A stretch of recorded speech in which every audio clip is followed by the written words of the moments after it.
என்கிற பாடலை பாடி தேவனுடைய நாமத்தை மையப்படுத்துவோம்.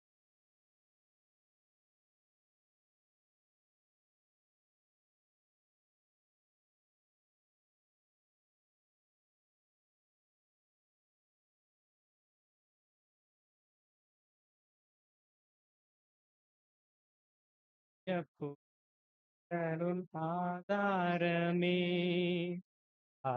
ஆதி தேவனுன் அடைக்கலமே நித்திய புயலும் ஆதாரமே இந்த தேவன் என்றென்றும் உள்ள சதா காலமும் நம்ம எந்தம் நடத்திடுவார். ஆதி தேவன் நம் அடைக்கலமே நித்திய புகழ் நம் ஆதாரமே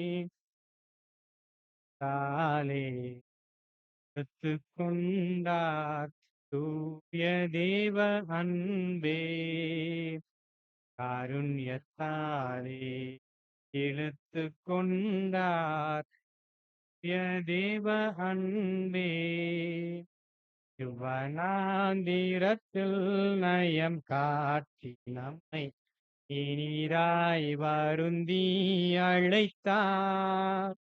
இந்த தேவன் என்றென்றும் உள்ள சதா காலமும் நமது தேவன் பரியந்தம் நம்மை நடத்திடுவார்.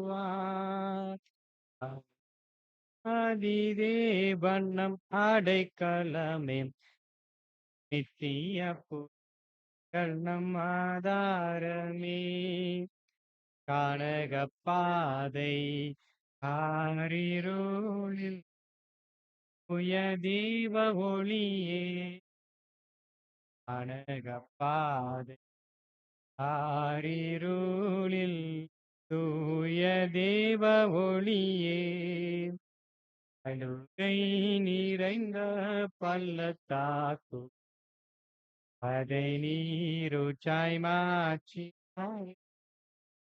இந்த தேவன் என்றென்றும் உள்ள சதா காலமும் நமது தேவன் மரண பரியந்தம் நம்மை நடத்துவார். ஆனால் தேவன் நம் அடைக்கலமே நித்திய புகழ் நம் ஆதாரமே. இந்த பரிசுத்த ஆராதனைக்கான ஆரம்ப ஜெபத்தை ஏறெடுக்கும்படி சகோதரர் வின்சென்ட் பாக்கியநாதன் அவர்களை அன்போடு அழைக்கிறேன்.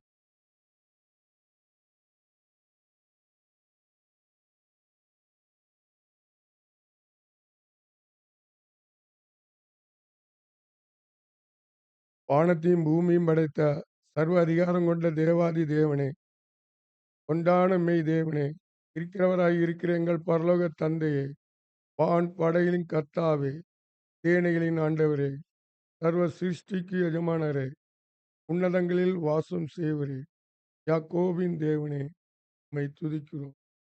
அப்பா, உம்மை துதிக்கிறோம், ஸ்தோத்திரிக்கிறோம், நன்றி செலுத்துவோம், மகிமைப்பட்டோம். அதுபோல உங்கள் குமாரரும் எங்கள் இரட்சகரும் மீட்பருமாகிய இயேசு கிறிஸ்துவை துதிக்கிறோம், ஸ்தோத்திரிக்கிறோம், நன்றி செலுத்துகிறோம், மகிமைப்படுத்துகிறோம். ஆசீர்வதிக்கப்பட்ட ஓய்வு நாளில் காலை பொழுதிலே உமது பிள்ளைகளாய் எங்களை கூடி வரச் செய்து உமது மறுவாயிலிருந்து வரக்கூடிய சத்திய வார்த்தைகளை கேட்பதற்கும் உண்மை ஒரு புத்தியுள்ள ஆராதனை செய்வதற்கு தேவன் எங்களை ஒரு பிள்ளைகளாய் எங்களை கூடி வரச் செய்ததற்கும் நேரத்தை தந்ததுக்காகவும் இயேசு கிறிஸ்து நாமத்தினாலே உமக்கு ஸ்தோத்திரம் செலுத்து. தந்தை மகன் வாயிலிருந்து வரக்கூடிய சத்திய வார்த்தைகள் அதை புரிந்து கொள்வதற்கு பரத்திலிருந்து எங்களுக்கு ஞானத்தை தாருங்க. பரிசுத்த ஆவியை தந்து தகுதிப்படுத்துங்க. உமது குமாரனுடைய சாயல் அடைவதற்கு நாங்கள் ஓடிக்கொண்டே இருக்க அந்த ஓட்டத்தை முடிவுபரியந்தம் உமது கிருபை எங்களோடு இருக்கட்டும். அடுத்த வாரம் நடக்கக்கூடிய 2 நாள் ஆவிக்குரிய கூடுகை சமூகத்தில் இருக்கிறோம். அதில் உள்ள வார்த்தைகளை சத்திய வார்த்தைகள் எல்லாம் எல்லா பிள்ளைகளுக்கும் பிரயோஜனமுள்ளதாக இருக்க தேவன் தேடுகிறார்கள். குடியிருக்கிற பிள்ளைகளை கண்ணோக்கி பாருங்க. போக்கில் வரத்திலும் உமது கிருபை எங்களோடு இருக்கட்டும். உமது கரமும் எங்கள் மேல் இருக்கட்டும். எல்லாவற்றையும் இப்படி இயேசுவின் நாமத்தில் ஜெபிக்கிறோம். ஜெபங்களும் அன்பு.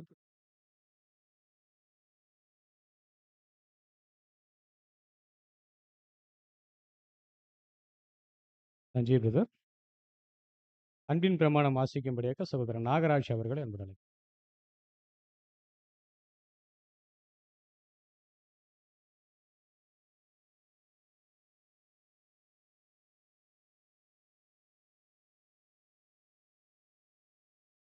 அன்பின் பிரமாணம் 1 கொரிந்தியர் 13வது அதிகாரம். நான் மனுஷர் பாஷைகளையும் தூதர் பாஷைகளையும் பேசினாலும் அன்பு எனக்கிராவிட்டால் சத்தமிடுகிற வெண்கலம் போலவும் ஓசையிடுகிற கைத்தாளம் போலவும் இருப்பேன். நான் தீர்க்க தரிசன வரத்தை உடையவனாயிருந்து சகல ரகசியங்களையும் சகல அறிவையும் அறிந்தாலும் மலைகளை பெயர்க்கத்தக்கதாக சகல விசுவாசம் உள்ளவனாக இருந்தாலும் அன்பு எனக்கிராவிட்டால் நான் ஒன்றுமில்லை.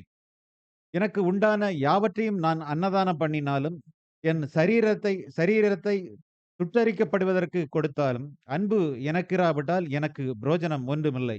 அன்பு நீடிய சாந்தமும் தயவும் உள்ளது. அன்புக்கு பொறாமை இல்லை. அன்பு தன்னை புகழாது, இருமாப்பாய் இராது, அயோக்கியமானதை செய்யாது, தற்பொழிவை நாடாது, சினமடையாது, தீங்கு நினையாது, அநியாயத்தில் சந்தோஷப்படாமல் சத்தியத்தில் சந்தோஷப்படும், சகலத்தையும் தாங்கும், சகலத்தையும் விசுவாசிக்கும், சகலத்தையும் நம்பும், சகலத்தையும் சகிக்கும். அன்பு ஒரு காலம் ஒழியாது. தீர்க்க தரிசனங்களானாலும் ஒளிந்து போம், அந்நிய பாஷையினாலும் ஓய்ந்து போம், அறிவானாலும் ஒளிந்து போம். நம்முடைய அறிவு குறைவுள்ளது, நாம் தீர்க்க தரிசனம் சொல்லுதல் குறைவுள்ளது. நிறைவானது வரும்போது குறைவானது ஒளிந்து போம். நான் குழந்தையாய் இருந்தபோது குழந்தையைப் போல பேசினேன், குழந்தையைப் போல சிந்தித்தேன், குழந்தையைப் போல யோசித்தேன்.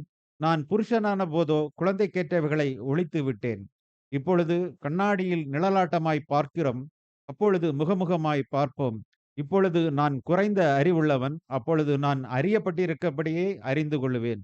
இப்பொழுது விசுவாசம், நம்பிக்கை, அன்பு இம்மூன்றும் நிலைத்திருக்கிறது. இவைகளில் அன்பே பெரியது.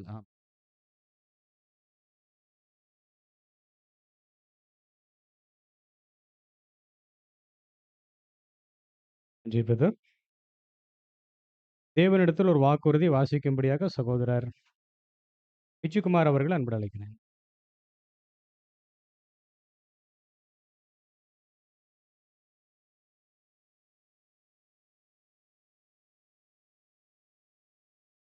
பிதாவாகிய தேவனிடத்தில் ஒரு வாக்குறுதி. பரலோகத்தில் இருக்கும் எங்கள் பிதாவே, உம்முடைய நாமம் பரிசுத்தப்படுவதாக. உம்முடைய பிரமாணம் என் இருதயத்தை மென்மேலும் ஆழக்கடவதாக. உம்முடைய சித்தம் அழிவுக்குரிய என் மாம்சத்தில் நிறைவேற்றப்படுவதாக. தேவையான பொழுதெல்லாம் எனக்கு உதவியாக வாக்குத்தத்தம் பண்ணப்பட்ட உம்முடைய கிருபையை சார்ந்து இந்த வாக்குறுதியை எனது ஆண்டவரும் கிறிஸ்துவுமாகிய இயேசுவின் மூலம் ஏறெடுக்கிறேன்.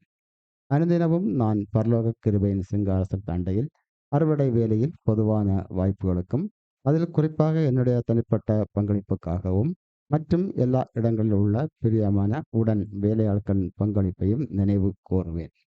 இன்னும் நான் கவனமாக உறுதியளிப்பது என்னவென்றால், உமக்கும் உம்முடைய பிரியமான மந்தைக்கும் ஊழியம் செய்ய பிராணி உள்ளவனாகும் பொருட்டு என்னுடைய சிந்தனைகளையும் வார்த்தைகளையும் கிரியைகளையும் முழு மனதுடன் ஆழ்ந்த பரிசோதனை செய்வேன்.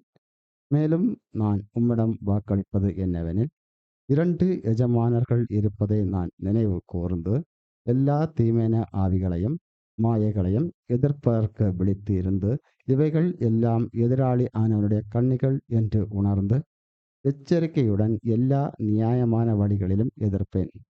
தொடர்ந்து நான் அளிக்கும் வாக்குறுதி என்னவெனில், எல்லா நேரத்திலும் எல்லா இடங்களிலும் எதிர்பாலினரோடு தேவனுடைய ஜனமாகிய சபையின் முன்னிலையில் எப்படி நடந்து கொள்கிறனோ அப்படியே தனிமையிலும் நடந்து கொள்ளுவேன்.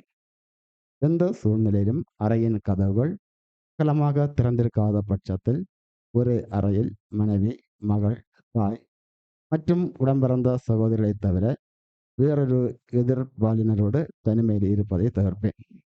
சகோதரிகளும் தங்களுடைய கணவன், மகன், தந்தை மற்றும் உடம்பிறந்த சகோதரிகளை தவிர வேறொரு எதிர்பாலினோடு எந்த சூழ்நிலையிலும் தனிமையில் இருப்பதை தவிர்க்க வேண்டும்.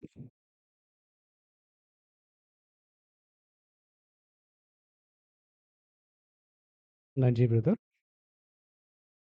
பரலோக மன்னா வாசிக்கும்படியாக சகோதரர் வினு அவர்களை அன்புடன் அழைக்கிறேன்.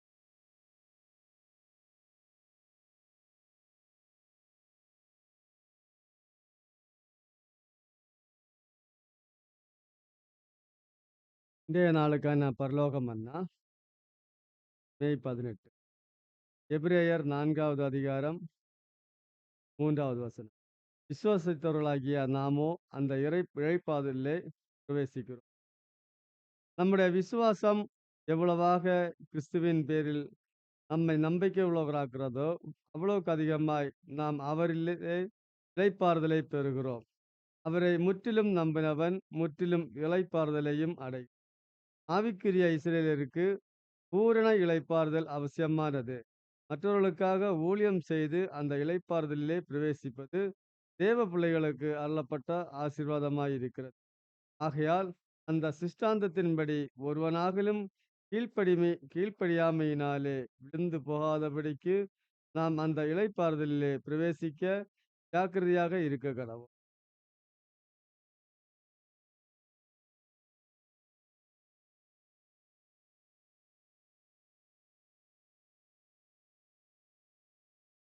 நன்றி பிரதர்.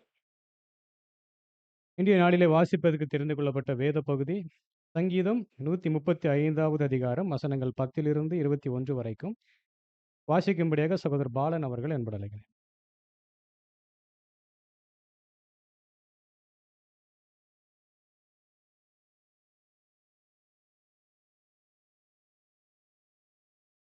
வாசிப்பதற்கு தெரிந்து கொடுக்கப்பட்டுள்ள வேத பகுதி சங்கீதம் 135 10 முதல் 21 முடிய. அவர் அநேகம் ஜாதிகளை அடித்து பலத்த ராஜாக்களை கொன்று எமோரியரின் ராஜாவாகிய சீகோனையும் பாசானின் ராஜாவாகிய ஓகையும் கானானின் சகல ராஜ்யங்களையும் அழித்து அவர்கள் தேசத்தை தம்முடைய ஜனமாகிய இஸ்ரேலுக்கு சுதந்திரமாக கொடுத்தார். கர்த்தாவே, உம்முடைய நாமம் என்றென்றைக்கும் உள்ளது. கர்த்தாவே, உம்முடைய பிரஸ்தாபம் தலைமுறை தலைமுறைக்கும் இருக்கும். கர்த்தர் தம்முடைய ஜனத்தின் நியாயத்தை விசாரித்து தம்முடைய ஊழியக்காரர் மேல் பரிதாபப்படுவார். அஞ்ஞானிகளுடைய விக்கிரகங்கள் வெள்ளியும் பொன்னும் மனுஷருடைய கை வேலையுமாய் இருக்கிறது. அவைகளுக்கு வாயிருந்தும் பேசாது, அவைகளுக்கு கண்கள் இருந்தும் காணாது, அவைகளுக்கு காதுகளிலிருந்தும் கேளாது, அவைகளுடைய வாயிலே சுவாசம் இல்லை. அவைகளை பண்ணுகிறவர்களும் அவைகளை நம்புகிறவர்களும் யாவரும் அவைகளைப் போல் இருக்கிறார்கள். இஸ்ரவேல் குடும்பத்தாரே, கர்த்தரை ஸ்தோத்தரியுங்கள். ஆரோன் குடும்பத்தாரே, கர்த்தரை ஸ்தோத்தரியுங்கள். லேவி குடும்பத்தாரே, கர்த்தரை ஸ்தோத்தரியுங்கள். கர்த்தருக்கு பயந்தவர்களே, கர்த்தரை ஸ்தோத்தரியுங்கள். எருசலேமின் வாசம் பண்ணுகிற கர்த்தருக்கு சீயோனிலிருந்து ஸ்தோத்திரம் உண்டாவதாக. அல்லேலூயா.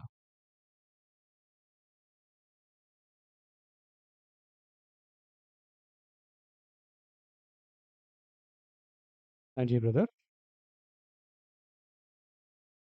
இன்றைய நாளிலே வாசிப்பதற்கு தெரிந்து கொள்ளப்பட்ட வாக்குத்தத்த வசனமானது சங்கீதம் 27வது அதிகாரம் 14வது வசனம்.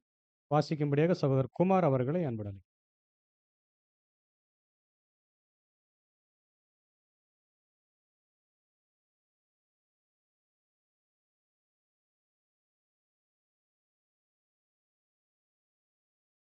மகா மேன்மையும் அருமையுமான வாக்குத்தத்தங்கள். சங்கீதம் 27:14 வசனம். கர்த்தருக்கு காத்திரு, அவர் உன் இருதயத்தை ஸ்திரப்படுத்துவார். திடமனதாயிருந்து கர்த்தருக்கே காத்திரு. இதனுடைய விளக்கம்: கர்த்தருடைய ஜனங்கள் பூமிக்குரிய விஷயங்களில் விசேஷமாக பாதுகாக்கப்பட மாட்டார்கள் என்று கர்த்தர் குறிப்பிட்டுள்ளதை நாம் அறிவோம். ஒருவேளை நம்முடைய போதகருக்கு சம்பவித்தது போன்று நம்மை எந்த விதத்திலாவது காயப்படுத்துவதும் நிந்தனைக்குள்ளாக்குவதும் நன்மையானது என அவருடைய ஞானம் காணுமாகில் நாம் திடமனதாய் இருக்க வேண்டும். மேலும் நாம் அவரிடத்தில் விசுவாசமும் நம்பிக்கையும் கொண்டிருக்கும் காரணத்தினால் அவர் நம்முடைய இருதயங்களை பலப்படுத்துவார். அவர் தவறு விளைவிக்க முடியாத அளவுக்கு ஞானமுள்ளவர் என்பதையும், அவர் அனுமதித்துள்ளது எதுவாயினும் அனுமதிப்புக்கு ஏதாகிலும் ஒரு காரணம் நோக்கம் காணப்படும் என்பதையும் நாம் அறிவோம். பரிசுத்தவான்கள் கர்த்தருடைய பார்வையில் விலையேற பெற்றவர்கள். அவருடைய கண்ணின் கண்மணி போன்றவர்கள் என்பதை நாம் நிச்சயமாக அறிந்திருந்தபடியால் சகலவும் நம்முடைய நன்மைக்கு ஏதுவாகவே நடந்தேறுகிறது என்பதை அறிவோம்.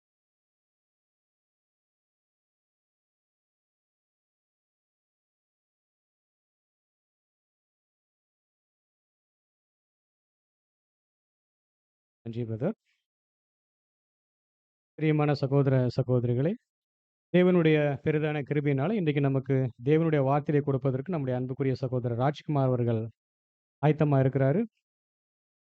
அவருக்கு சபையின் சார்பாக அன்பின் வாழ்த்துக்களை தெரிவித்துக் கொள்கிறோம். பிரியமான சகோதர சகோதரிகளே, அவர் திறந்திருக்கின்ற பாடத்தினுடைய தலைப்பு ஆசீர்வாதமான சபை. ஆசீர்வாதமான சபை என்ற தலைப்பின் கீழாக தேவனுடைய வார்த்தையை கொடுப்பதற்கு சகோதரர் ஆயத்தமா இருக்கிறாரு. அதற்கு முன்பதாக நாம் அனைவரும் மீண்டுமாக எழுந்திருந்து நம்முடைய பாடல் புஸ்தகத்துல 2வது பாடலாக 164வது பாடல். அடைக்கலமே உமது அடிமையானேன் என்ற பாடலை பாடி தேவனுடைய நாமத்தை மையப்படுத்தும்.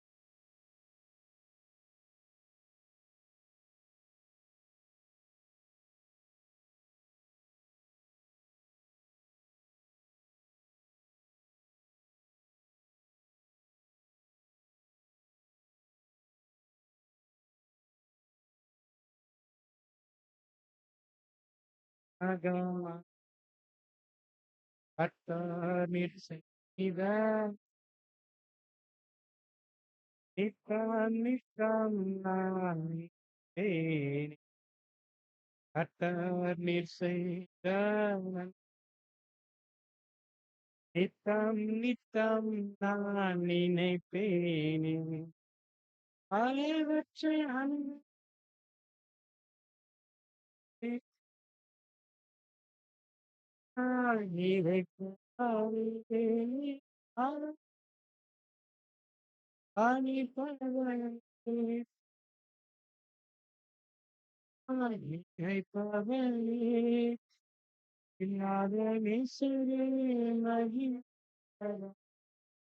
ஆசனத்தாலும் பாதம் ஆசீர்வாத ஆசனத்தாலும் பாதம் பற்றினே. அடைக்கலமே உமதடிமை ஆர்ப்பரிப்போமே அகமகி கர்த்தர் செய்த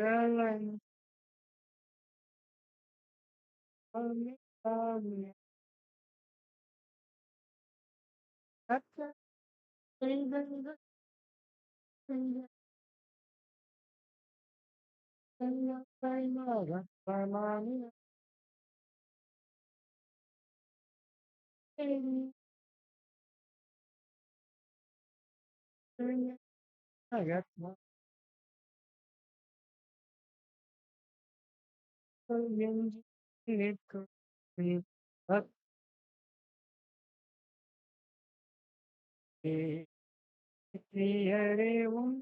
எங்கள் எங்கும் நிற்குமே.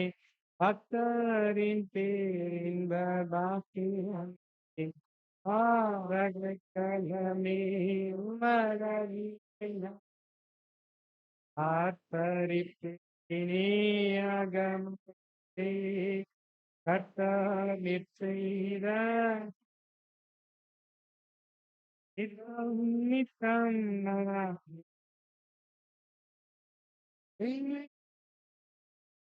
நடத்துகிறே. ஆயுத்தினை சொல்லுதாக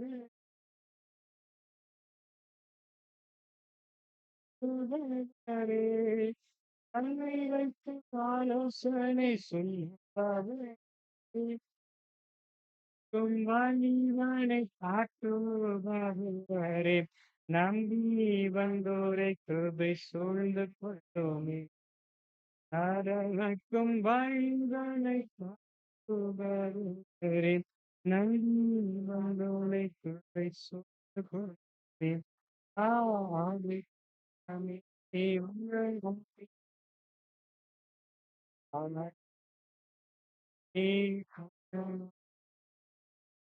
கர்த்தர் நீர் செய்த நித்தம் நித்தம் நான் நினைப்பேன். வேத பாடத்திற்கான வேத வசனங்களை வாசிக்கும்படியாக சகோதரிகள் ரீட்டா மற்றும் சோனி அவர்களை முன்வரும்படியாக அன்புடன் அழைக்கிறேன். தேவனுடைய வார்த்தையை கொடுக்கும்படியாக சகோதரர் ராஜ்குமார் அவர்களை சபையின் சார்பாக அன்புடன் அழைக்கிறேன்.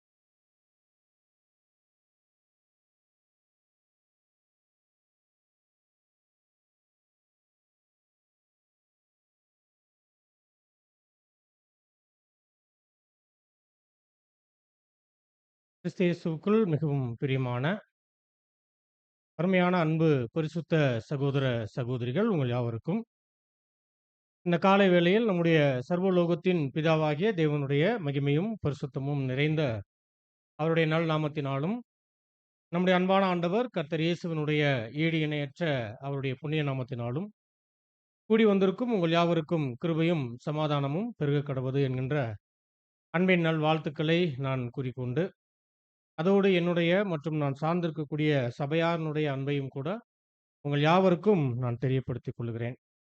விசேஷமாக சகோதரர் சாக்ரட்டிஸ் பெங்களூரில் இருக்கக்கூடிய சகோதரர் அவர் கூட அவருடைய அன்பை பிரத்யேகமாக சபையாராகிய உங்களுக்கு தெரியப்படுத்தி இருக்கிறார். அதை கூட உங்கள் மத்தியில் நான் தெரியப்படுத்தி அருமையானவர்களே, தேவனுடைய கிருபையில இன்றைய நாளிலும் அவருடைய பரிசுத்தமான சன்னிதானத்தில் அவருடைய மேலான ஆசீர்வதிக்கப்பட்டிருக்கக்கூடிய வார்த்தைகளை கேட்கும்படியாகவும் அவைகளை நாம் காலங்களுக்கு உண்டான ஏற்பாடுகளில் அவைகளை நடைமுறைப்படுத்துவதற்கு ஏற்ற வழிகளில் தேவன் நம்மை நடத்தி கொண்டு வருவதற்கு ஏதுவாக அந்த வார்த்தைகளை தந்து கொண்டு வருகிறார். ஆகவே அருமையானவர்களே, இன்றைய நாளிலும் கூட சபையாராகிய நீங்கள் யாவரும் கூடி வந்திருக்கக்கூடிய அந்த நோக்கத்தை நீங்கள் அறிந்தவர்களாக அங்கே இருப்பீங்க என்று நம்ம நம்புகிறோம். ஏனென்றால் ஏறத்தாழ ஒரு 2 மாதத்துக்கு முன்பதாக நம்முடைய அருமையான ஆண்டவருடைய மரணத்தை தேவனுடைய மிகுந்த கிருபை அவருடைய தயவின் அடிப்படையில் நம்ம அனுசரித்து நம்ம கடந்து வந்திருக்கிறோம். அந்த காலங்களை நம்ம நன்கு உற்று நோக்கி கவனிக்கும் போது ஒரு ஆழ்ந்த தியானம், ஒரு ஆழ்ந்த சிந்தனை உடையவர்களாக ஜெபங்கள், நிதானிப்பு இவைகள் எல்லாமே நம்முடைய ஜீவியங்களில் அங்கே காணப்பட்டு அந்த பந்திக்கு தகுதி உடையவர்களாக கடந்து செல்வதற்கான எல்லா முயற்சிகளை உடையவர்களாக காணப்பட்டு அதன் விளைவாக நாம் என்ன பண்ணியிருக்கிறோம்னா அந்த பந்தியை கடந்து இப்போ நம்ம வந்திருக்கிறோம். 2 மாதம் தான் ஆகுது. இப்போ மீண்டும் நீங்கள் ஒரு பெரிய ஒரு சூழ்நிலைகளுக்குள்ள நீங்கள் கடந்து போக இருக்கிறீங்க. எப்படி பாஸ் ஓவர் காலப்பகுதி நம்மை நாம் நிதானித்து அறிய வேண்டிய ஒரு விசேஷித்த காலப்பகுதியாக இருந்து நம்முடைய ஒவ்வொருத்தருடைய தனிப்பட்ட உடன்படிக்கையவும் நம்ம தேவனுக்கு முன்பதாக கணக்கு கொடுக்க வேண்டிய அந்த ஏற்பாட்டின் கீழ் நம்ம எவ்வளோ ஜாக்கிரதை உடையவர்களாக நடந்து கொண்டோமோ அதே போல இப்போ இந்த காலகட்டங்களில் சபையாராக அனைவரும் ஒன்றிணைந்து தேவனுடைய சித்தத்தின்படி நிறைவேற்றக்கூடிய ஒரு வாய்ப்பை பெற்றிருக்கிறோம். அதை ரொம்ப நேர்மையா, உண்மையா, தேவனுடைய ஆவியின் துணை கொண்டு அதை செய்வதற்குரிய அந்த மனம் உடையவர்களாக காணப்பட வேண்டும். இதுதான் இந்த காலகட்டத்தில் உங்களுக்கு உண்டான சோதனை. ஏன்னா இந்த தேர்தல் காலம் என்று வரும்போது காலங்கள் கடந்து இந்த தேர்தல் காலத்தில் அநேகருடைய இருதயங்கள் அது எப்படித்தான் இருக்கு அப்படின்னா, உண்மையாகவே தேர்தலை ஒரு மாம்சபூர்வமான ஒரு பார்வையில தான் அல்லது ரொம்ப எளிய பார்வையில தான் நம்ம பார்த்து அந்த ஊழியர்களை தெரிவு செய்யக்கூடிய ஏற்பாட்டில் அநேக வகையான மன ஓட்டங்கள்ல, மன கிளேசத்தின் அடிப்படையில் நிறைய பேருடைய செயல்பாடுகள் அங்கே காணப்பட்டு ஏதோ ஒரு வகையில் நம்ம என்ன பண்ணணும், இவைகளை செய்ய வேண்டியவங்களாக இருக்கிறோம் என்று கடமைக்கு செய்யக்கூடிய ஒரு காலங்களாகவும் இந்த காலங்கள் மாறி இருக்கிறத நம்மளால் அங்கே பார்க்க முடியுது. அருமையானவர்கள், அது அப்படி இல்லை. ஏனென்றால் சபை என்பது கர்த்தருடைய சபை. இந்த சபையில நாம் அனைவரும் ஆசீர்வதிக்கப்பட்ட ஜனங்களாக அங்கே இருக்கிறோம். ஒரு மாபெரும் ஆசீர்வாதத்தில் நம்ம காணப்படக்கூடியவர்களாக இருக்கிறோம். ஆகவே இவைகளை உணர்ந்து தேவன் நம்மளை அவருடைய தெய்வீக குடும்பத்தில் ஒரு அங்கங்களாக வைத்திருக்கிறாரே, இதை நாம எண்ணி ஒரு மாபெரும் நன்றி உணர்வுல தேவன் தரக்கூடிய எல்லா வாய்ப்புகள்லையும் அவருடைய சித்தத்தை முடிந்த அளவுக்கு வெளிப்படுத்துவதற்கான விருப்பம், ஒரு மகிழ்ச்சியான ஒரு ஒப்புக்கொடுத்தல், ஒரு பார்வை, ஒரு முதிர்ச்சியான நிலையில் நாம் ஒவ்வொருவரும் காணப்படுவதற்கான பிரயாசங்கள் என்னன்னா ஒவ்வொருத்தர்கிட்டயுமே அங்க காணப்படணும். ஆகவே மாம்சத்தின் அடிப்படையிலான செயல்களோ, சிந்தனைகளோ, எந்த காரியங்களும் இந்த காலங்கள்ல இல்லாதபடிக்கு ஒருவர் தன்னை பாதுகாத்துக் கொள்வது ரொம்ப ரொம்ப அருமையான நிலையாக அவைகள் அங்க இருக்கும் என்பதை நம்ம பல்வேறு வகையான எழுத்துக்கள் வழியாகவும், சகோதரர்கள் மூலியமாகவும் நம்ம கேட்டிருக்கக்கூடிய விஷயங்கள் தான். அவைகளையே மீண்டுமாக உங்கள் மத்தியில நம்ம ஞாபகப்படுத்திக் கொண்டு, அருமையானவர்களே, சபை என்பது கர்த்தருடைய சபை. இந்த சபையை தேவன் அவர் குமாரனை கொண்டு ஆசீர்வதிப்பதற்கு எப்போதுமே அவர் என்ன ஆகுறதில்ல, தயங்குறாரா? அவர் தயங்குவதே இல்ல. தன்னுடைய சபையை பூமியில எல்லா ஆவிக்குரிய வளமையில் ஆசீர்வதிப்பதற்கு தேவனும் கர்த்தரும் உண்மை உடையவங்களாக அங்க இருக்கிறாங்க. ஆனா, எப்போ தேவனுடைய கர்த்தருடைய ஆசீர்வாதம் அது சபையை நோக்கி இங்க கடந்து வரும் அப்படின்னா, சபையார் தேவன் தருகிற ஆசீர்வாதங்களுக்கு எந்த தடைகளையும் ஏற்படுத்தி விடாதபடி அவர்கள் செயல்படும்போது, அல்லது சபையில் ஊழியர்களாக இருக்கிறவர்கள் தேவனும் கர்த்தரும் தரக்கூடிய ஆசீர்வாதங்களுக்கு எந்த தடைகளையும் அவர்கள் ஏற்படுத்தி விடாதபோது, அந்த ஆசீர்வாதங்கள் தொடர்ந்து என்ன ஆகும் சபைக்கு? அது கடந்து வரக்கூடியதாகவே அங்க இருக்கும். அதனால தான் இந்த காலகட்டத்தில, தேர்தல் என்று வரும்போது, தேர்தல் காலகட்டத்தில அருமையானவர்களே, சபையார் நினைவு கூற வேண்டிய வசன பகுதிகள் அங்க இருக்கு.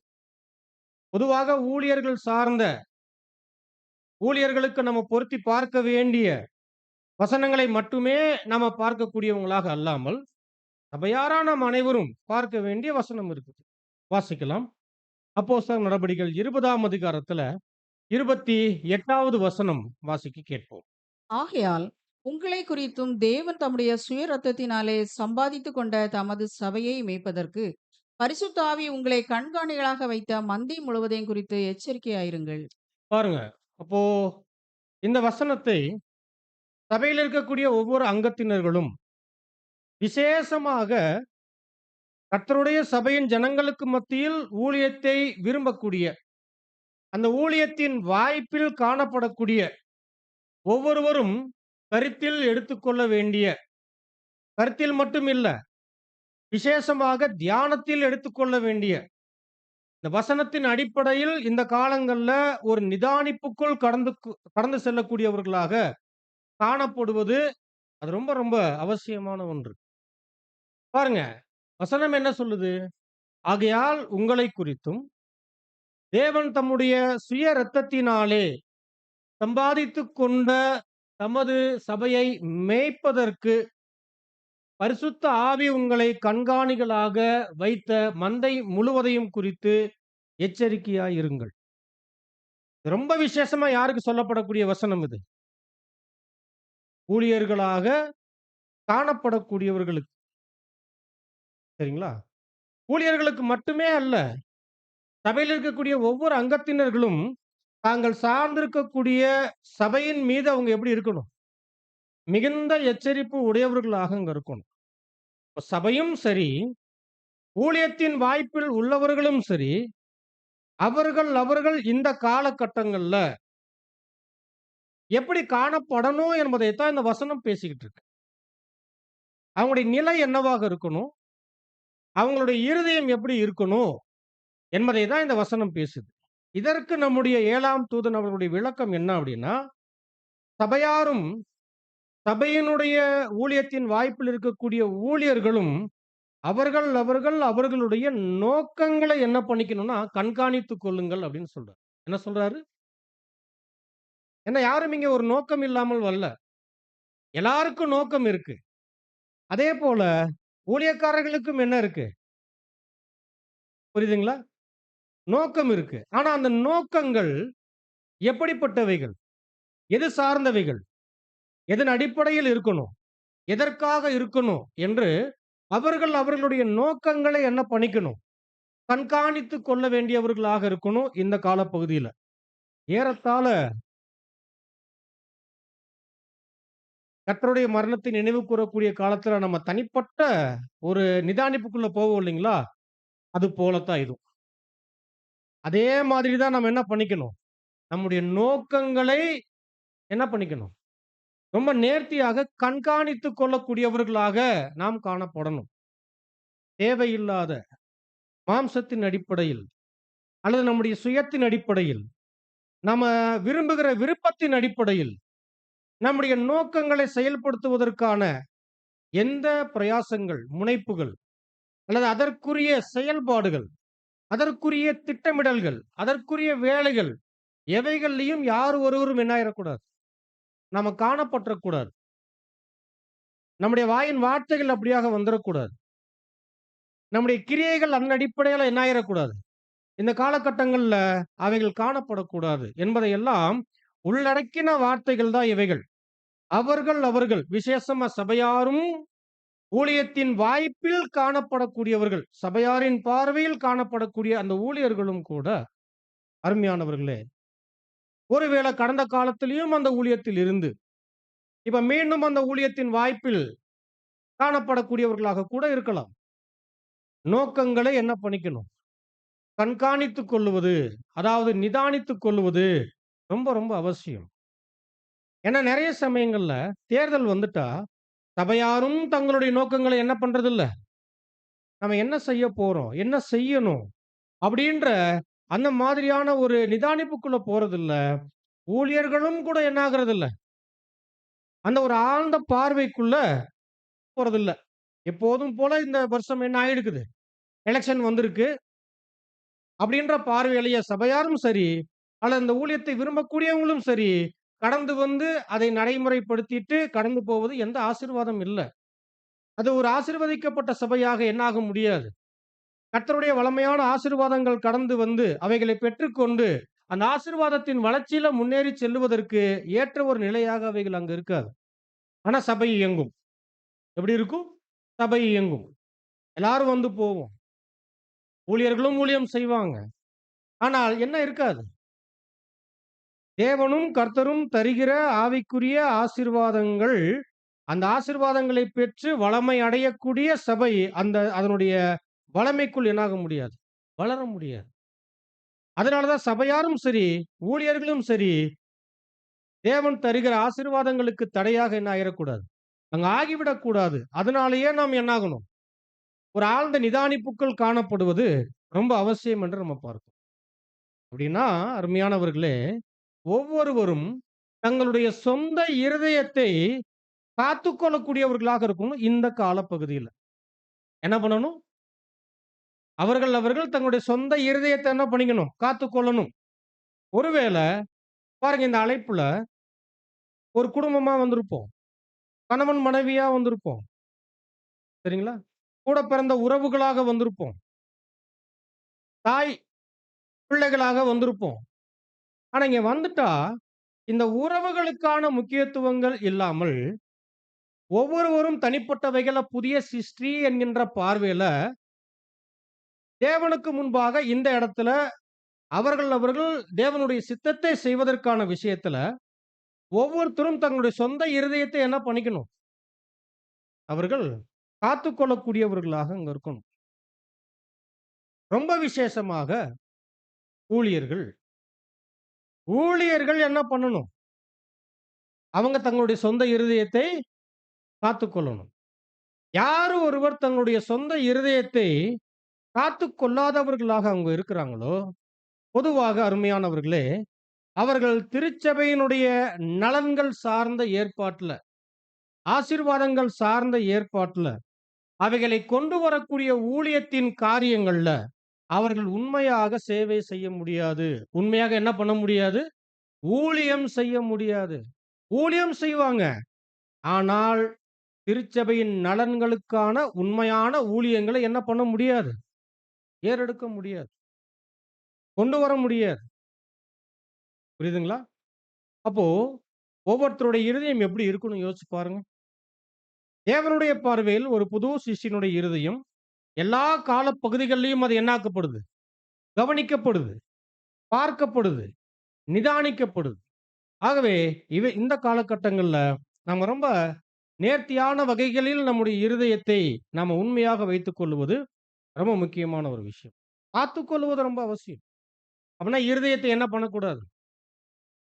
இஷ்டப்படி எந்த எண்ணங்களும் உருவாவதற்கும், எந்த ஒரு வகையான காரியங்களை செயல்முறைப்படுத்துவதற்கான அநேக விஷயங்கள் தோன்றுவதற்கான ஒரு இடமாக நம்முடைய இருதயத்தை என்ன பண்ணிக்க கூடாது?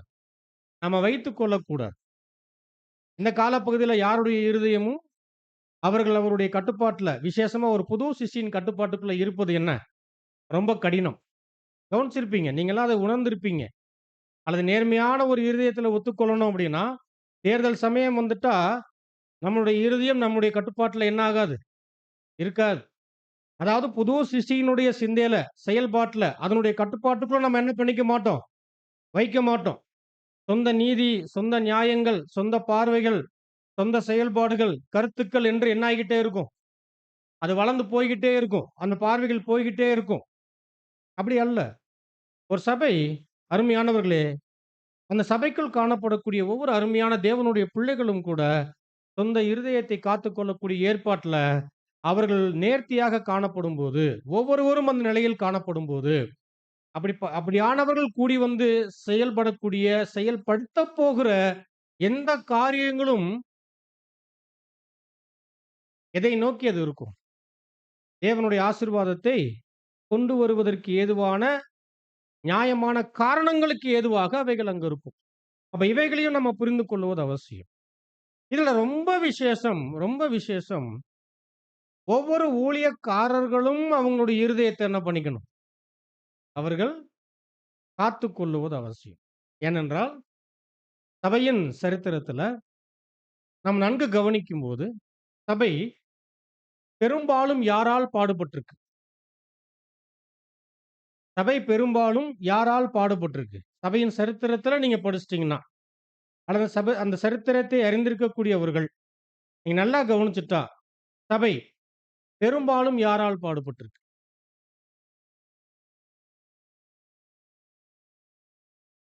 மூப்பர்கள். அவ்வளவுதான் முடிஞ்சுச்சு. மூப்பர்கள். இது 7ஆம் தூதனுடைய எழுத்துக்கள். சபை பெரும்பாலும் மூப்பர்களாலேயே பாடுபட்டிருக்கு. நல்லா கவனிச்சு பாருங்க. இன்னைக்கு கூட ஒவ்வொரு சபைகள்ல போகக்கூடிய அனுபவங்களுக்கு காரணமாக யார் தான் இருப்பா? யார் தான் இருக்கிறா? அல்லது யார் தான் இருப்பதற்கு வாய்ப்புகள் இருக்கு அப்படின்னா, மூப்பர்கள். இவங்களுடைய காரியத்தினாலேயே தான் சபைகள் பெரும்பாலும் என்ன ஆகுது? பாடுபட்டுக்கிட்டு இருக்கு. வெறும் பாட்டுக்குள்ள என்ன ஆகிட்டு இருக்கு? சரித்திரமும் அப்படித்தான் அங்க இருக்கு என்பதை ரொம்ப தெளிவாக அங்க நம்ம பார்க்க முடியும். ஆகவே அருமையானவர்களே, அதனாலதான் இந்த கனம் நிறைந்த ஊழியம் கர்த்தருடைய சபைக்குள் பெற்றுக்கொள்வது நிமித்தமாக அந்த ஊழியம் கனம் நிறைந்த ஊழியம். அப்படிப்பட்ட ஊழியத்தை பெற்றுக்கொள்ளக்கூடியவருக்கு பேர் தான் மூப்பர், மேய்ப்பர், கண்காணி என்றெல்லாம் என்ன பண்றோம்? நம்ம வேதத்துல நம்ம பார்க்கக்கூடியவர்களாக அங்க இருக்கிறோம். அப்படிப்பட்ட ஊழியத்தை பெற்றுக்கொள்ளக்கூடிய இந்த அத்தனை வகையான ஊழியங்களை செய்யக்கூடிய வாய்ப்பில் இருக்கக்கூடிய ஒரு சகோதரன், அவர் எப்படி இருக்கணும்னா, அவர் கர்த்தருக்கு என்று தன்னை அர்ப்பணித்துக் கொண்டவராக மட்டுமே அவர் காணப்படணும். யாருக்காக? கர்த்தருக்கு என்று மட்டுமே தன்னை அர்ப்பணிச்சிருக்கணும். அந்த அர்ப்பணிப்புக்குள்ளத்தான் எல்லாரும் வந்திருக்கிறோம். பட் இந்த ஊழியம் வரும்போது, இந்த கனமான ஊழியம் வரும்போது, அல்லது இந்த கனமான ஊழியத்தை விரும்பும்போது, இப்போ கர்த்தருக்கென்று அர்ப்பணித்துக் கொண்ட அர்ப்பணிப்பின் நிலை என்னாகக்கூடாது? மாறக்கூடாது. அதனுடைய தன்மைகள் என்னாகக்கூடாது? அது மாறக்கூடாது. ரொம்ப முக்கியம். இப்போ பிரதானமாக, பொதுவாக இந்த அழைப்புக்குள் இருக்கக்கூடிய ஒவ்வொருவருமே அர்ப்பணிப்பின் ஜனங்கள் என்று தான் வேதம் சொல்லுது. எல்லாருமே என்ன பண்ணணும்? அர்ப்பணிப்பு இல்லாமல் இந்த ஓட்டத்தை ஓடி முடிக்க முடியாது. இதுல அர்ப்பணிப்பில் காணப்படக்கூடிய என்கின்ற முதல் விஷயமும், 2வது இந்த ஊழியத்தை பெற்றுக்கொள்ளும்போது, அவர் தன்னுடைய அர்ப்பணிப்பையும் கடந்து, அவர் ஒரு மாபெரும் ஒரு ஆசிரியர் வேலையை, என்ன வேலை? சபைக்கு ஊழியம் செய்யக்கூடிய ஒரு மாபெரும் வேலையை செய்வதனால அவருக்கு ரெட்டிப்பான பொறுப்பாக மாறுகிறது. என்னாகுது? அவர் ரெட்டிப்பான பொறுப்புக்கு உடையவராக அவர் மாறுறார். தன்னுடைய அர்ப்பணிப்பு மற்றும் சபையில் அவர் ஏறெடுக்க வேண்டிய ஊழியத்தினுடைய அந்த உயர்நிலையின் வார்த்தை தான் ஆசிரியர் நிலை. சரிங்களா? அப்படிப்பட்டவராக அவர் ரெட்டிப்பான பொறுப்பை உடையவராக அங்க ஆகிறார் என்று நம்ம பார்க்கிறோம். அப்போ அருமையானவர்களே, ஒரு சபை எப்போ கர்த்தருடைய சாயலை அடையக்கூடிய வளர்ச்சியில அது ஆசீர்வாதத்தோடு முன்னேறும்? ஏன்னா ஒவ்வொருவருமே என்ன ஆகணும்? கர்த்தருடைய சாயலை அடைவதற்குத்தான் நம்ம என்ன பண்ணிக்கிட்டு இருக்கிறோம்?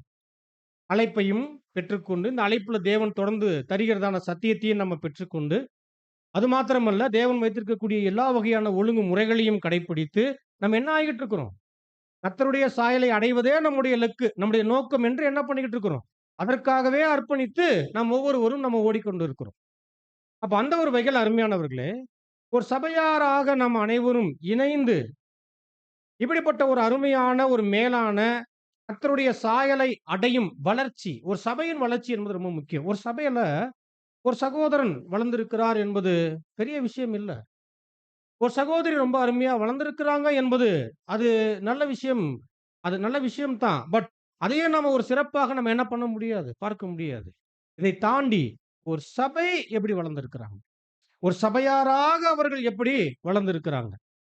அவங்களுடைய வளர்ச்சி, அதாவது விசேஷமாக கர்த்தருடைய சாயலை அடையக்கூடிய அந்த மாபெரும் வளர்ச்சியில அவர்கள் என்னவாக வளர்ந்திருக்கிறாங்க என்பதுதான் என்ன ரொம்ப முக்கியம். அப்படிப்பட்ட வளர்ச்சியில ஆசீர்வாதத்தோடு ஒரு சபை என்ன ஆகணும்னா, ஒவ்வொரு காலங்களிலும் அவர்கள் முன்னேறி போகணும். ஒவ்வொரு காலகட்டங்களிலும் அவங்களுடைய முன்னேற்றம் என்பது எதை நோக்கி இருக்கணும்? இருக்குதா? இருக்குதா? சபை கர்த்தருடைய சாயலை அடையக்கூடிய வளர்ச்சியில முன்னேற்றத்திலேயே நாங்க போய்க் கொண்டிருக்கிறோம் என்று நம்ம சொல்ல முடியுமா? ஏன் சொல்ல முடியறதில்ல? ஆனா சபை என்ன ஆகணும்? சபை என்ன ஆகணும்? வேதத்துல நிறைய உதாரணங்கள்லாம் இருக்குது. தனிப்பட்டவருடைய உடன்படிக்கையை பத்தி மட்டும் பேசுறதில்ல. எப்போ சுவிசேஷ யுகத்தினுடைய சபையின் ஏற்பாட்டுக்குள்ள உள்ள வர்றோமோ, சபையாராக நமக்கு என்ன இருக்குது? பொறுப்புகள் இருக்கு. ஒரு சபையாராக இணைந்து ஓடக்கூடிய ஓட்டத்துல நம்முடைய வளர்ச்சி என்பது என்ன? ரொம்ப முக்கியம். ரொம்ப முக்கியம். அதுக்குத்தான் நாம வேதத்திலயும் சரி, அதனுடைய விளக்க உரைகள்லயும் சரி, ஒழுங்குமுறைகள் என்கின்ற எண்ணற்ற உபதேசங்களை, சத்தியங்களை நம்ம என்ன பண்ணியிருக்கிறோம்? நம்ம பார்த்து படிக்கக்கூடியவர்களாக அங்க இருக்கிறோம். சரி. மீண்டும் அதே கேள்விதான். எப்போ சபை கர்த்தருடைய சாயலை அடையும் வளர்ச்சியில ஆசீர்வாதத்தோடு முன்னேறி செல்ல முடியும் என்றால், அதற்கு அருமையானவர்களே, சகோதரர் 7ஆம் தூதன் அவர்கள் கொடுக்கக்கூடிய விஷயம். ரொம்ப கவனிக்கத்தக்க ஒரு விஷயம் அது. சபை கர்த்தருடையது. இந்த வசனத்துல நம்ம பார்த்த பிரகாரமாக, தேவன் தன்னுடைய சுய இரத்தத்தினால், தன் குமாரனுடைய இரத்தத்தினால் என்ன பண்ணியிருக்கிறார்? இந்த சபையை அவர் சம்பாரிச்சிருக்கிறார். சபை யாருடையது? தேவனுடையது, கர்த்தருடையது என்று பார்க்கும்போது, அந்த சபை எந்த தனி நபரையும் என்ன பண்ணக்கூடாது? சார்ந்து இருக்கக்கூடாது. சபை என்னாக கூடாது? எந்த தனி நபரையும், அவர் எப்படிப்பட்டவராக வேணாலும் இருக்கலாம். அவர் உண்மையாகவே ரொம்ப அருமையான சகோதரனாகவோ, தாளந்துகளோ, திறமைகளோ, குணங்களோ நிறைந்தவராக கூட இருக்கலாம். என்னாக கூடாது? ஒரு தனி நபரை ஒரு சபை என்னாக கூடாது? சார்ந்து இருக்கக்கூடாது. முதல் விஷயம். 2வது, யார் ஒருத்தருடைய திறமையை நம்ம என்ன பண்ணிடக்கூடாது? திறமையை நம்ம சார்ந்திடக்கூடாது. ஏன்னா இதெல்லாம் ஒவ்வொரு காலகட்டங்கள்லயும் இந்த மாதிரியான நிகழ்வுகள் எல்லாம் சரித்திரத்திலையும் நடந்திருக்கு. இந்த காலகட்டங்கள்ல இல்ல என்று நம்ம என்ன பண்ணிடக்கூடாது? நினைச்சிடக்கூடாது. சில சமயங்கள்ல பணத்தை சார்ந்துருவாங்க. யார்கிட்ட பணம் இருக்கோ, அந்த பணத்தின் அடிப்படையில என்ன பண்ணிருவாங்க? சார்ந்துருவாங்க. இதுவும் இருக்கக்கூடாது. அது மட்டும் இல்ல, நிறைய சமயங்கள்ல நாங்கள் இந்த ஐக்கியத்தை சார்ந்தவர்கள் என்று ஒரு பெருமையோடு நம்ம என்ன பண்ணிடக்கூடாது? ஐக்கியம் சார்ந்த நாங்க இதுல தான், இப்படித்தான், இந்த மாரித்தான்ற ஒரு விஷயமும் இருக்கக்கூடாது. நான் இந்த அமைப்பை சார்ந்தவன் என்று என்னாகக்கூடாது. இந்த மாதிரியான நிலைமைகள்ல நாம் காணப்படக்கூடாது. அருமையானவர்களே, இவைகள் எதுவும் இல்லாமல் ஒரு சபை என்னாகணும்? அவர்கள் காணப்படணும். இது சபையின் விஷயம். இப்போ சபைக்குள் காணப்படக்கூடிய ஊழியர்கள் எப்படி இருக்கணும் அப்படின்னா, அவங்க இது என் சபை அப்படின்னு என்ன பண்ணக்கூடாது? என்ன பண்ணக்கூடாது? அந்த எண்ணங்கள் வரவே கூடாது. என் சபை, என் சபைன்னு வந்துட்டாலே அடுத்து என்ன வந்துரும்? என் ஜனம். புரியுதுங்களா? என் சபை, என் ஜனம் அப்படின்ற விஷயம் வரக்கூடாது. அப்படி வந்துட்டா அடுத்து என்ன ஆகும் தெரியுமா? என் ஊழியம் என்று வந்துரும். என் ஊழியம். நிறைய பேருடைய வாய்கள்ல நம்ம கேட்டிருக்கிறோம். என் ஊழியம் என்றே சொல்லக்கூடிய அந்த வார்த்தைகளை நம்ம கேட்டிருக்கிறோம். அப்போ என் சபை, என் ஜனம், என் ஊழியம் அப்படின்ற எண்ணங்களோ, அப்படிப்பட்ட வார்த்தைகளோ உடையவர்கள் எப்படி இருப்பாங்க தெரியுமா? நான் தான் என்னைக்கு மூப்பராக இருப்பேன். எப்படி? நான் தான் என்னைக்கு மூப்பராக இருப்பேன் என்கின்ற அந்த மனநிலைமை உடையவங்களாக இங்க இருப்போம். அப்படிப்பட்ட மனநிலைமை உடையவர்கள் அல்லது அப்படிப்பட்ட நோக்கம் உடையவர்கள் அல்லது அப்படிப்பட்ட செயல்பாடுகளை உடைய ஒருவரை சபை துளியும் கண்டுகொள்ளக்கூடாது. என்ன பண்ணக்கூடாது? துளியும் கண்டுகொள்ளக்கூடாது. சபை இப்படியானவர்களை கண்டுகொள்வதற்கான சில முயற்சிகள் என்ன ஆகும்னா, இந்த மாதிரியான மனித கருவிகள் மூலியமாக கூட போகும். ஏன்? சில சகோதரர்கள் அறிந்தோ அறியாமலோ என்ன பண்ணிட்டு இருப்பாங்கன்னா, நம்ம மேல பார்த்த பிரகாரமாக ஒரு தனி நபரை சார்ந்து கொண்டு அல்லது ஏதோ ஒரு வகையான சில திறமைகளை சார்ந்து கொண்டு அவங்களுக்காக என்ன பண்ணிக்கிட்டு இருப்பாங்கன்னா, சபைகளுக்குள்ள போராடிக்கிட்டு இருப்பாங்க. அது கரெக்ட்டா? அது நியாயமா? கர்த்தருடைய சபைக்குள்ள இப்படியான விஷயங்கள், அந்த வீணான காரியங்கள், போராட்டங்கள் என்பது என்ன ஆகக்கூடாது? அது காணப்படாமல் பாதுகாத்துக் கொள்ளுவது ரொம்ப முக்கியம். அப்போ அருமையானவர்களே, இவைகளையும் கடந்து ஒரு சகோதரனுடைய விசேஷமா அந்த ஊழியத்தின் வாய்ப்பில் காணப்படக்கூடியவர்களுடைய அவங்களுடைய மனநிலைமை ரொம்ப கரெக்ட்டா இருக்கணும். ஒருவேளை என் சபை, என் ஜனம், என் ஊழியம், நான் தான் என்னைக்கு மூப்பராக இருப்பேன். நான் தான் அந்த ஊழியத்துக்கு எப்போதுமே தகுதி. எனக்கு இந்த ஊழியம் வேணும் என்கின்ற இந்த மனோபாவங்கள் உடைய யார் ஒருவரையும் சபை என்ன பண்ணிக்க கூடாது? என்ன பண்ணக்கூடாது? இப்பதான் சொன்னேன் நான். சபை கண்டு கொள்ளக்கூடாது. கண்டு கொள்றதுன்னா என்ன? அப்படியானவர்களை சிந்தையில கூட வைக்கக்கூடாது. ரொம்ப அருமையான வார்த்தை. நம்ம படிச்சதுல ரொம்ப கவனிக்கத்தக்க வார்த்தை இவைகள்லாம். எல்லாமே ஒழுங்குமுறை புஸ்தகத்துல இருக்கிறது தான். ஆகவே கண்டு கொள்ளக்கூடாது. இதுலயும் நம்ம என்ன ஆகணும்? ரொம்ப சரியாக அங்க காணப்படுவது அவசியம். அப்படியானவர்களை விட்டுறணுமா? என்ன பண்ணிரணுமா? அப்படியானவர்களை விட்டுறணும். இப்படியாக காணப்படக்கூடிய ஒரு சபையும், கீழ நம்ம பார்த்துட்ட ஒரு ஊழியத்தில் ஒரு நேர்த்தியான மனநிலைமை உடைய ஒரு ஊழியக்காரராக ஒருவர் அல்லது இருவரோ, எத்தனை பேர் வாய்ப்புல இருக்கிறாங்களோ அவர்கள் காணப்படும்போது, அப்படிப்பட்ட சபை தான் வளர்ச்சியில அவர்கள் ஆசீர்வாதத்தின் வளமைகளை பெற்றுக்கொள்ளுவதற்கு ஏதுவாக அந்த சபை வளர்ந்து போகும். ஏன்? சபையும் சரியான மனநிலைமையில இருக்கிறாங்க. அந்த ஊழியர்களும் எப்படி இருக்கிறாங்க? சரியான மனநிலைமையில் இருக்கிறாங்க. வீணான மனநிலைமைகளுக்கு சபையும் சரி, அந்த ஊழியர்களும் சரி விலகி, அவர்கள் நேர்த்தியாக அவர்கள் தங்களுடைய இருதயத்தை காத்துக்கொள்ளக்கூடிய ஏற்பாட்டில் அவர்கள் காணப்படும்போது, இப்ப அவங்க எதுல இருப்பாங்க? கர்த்தருடைய சாயலை அடையக்கூடிய அந்த வளர்ச்சியில, அந்த ஆசீர்வாதத்துல ரொம்ப அருமையான வாய்ப்பில் முன்னேறி செல்லக்கூடியவர்களாக அவர்கள் அங்க காணப்படுவாங்க என்று நம்ம பார்க்கிறோம். இதெல்லாம் நாம் நிதானிக்க வேண்டிய விஷயங்கள். இதெல்லாம் ஏன் அங்க குடுக்கப்பட்டிருக்கு அப்படின்னா, பாருங்க நம்ம பந்தியில அனுசரிச்சுட்டு வந்தோம். ஒரே அப்பம், ஒரே பாத்திரம். ஏன்?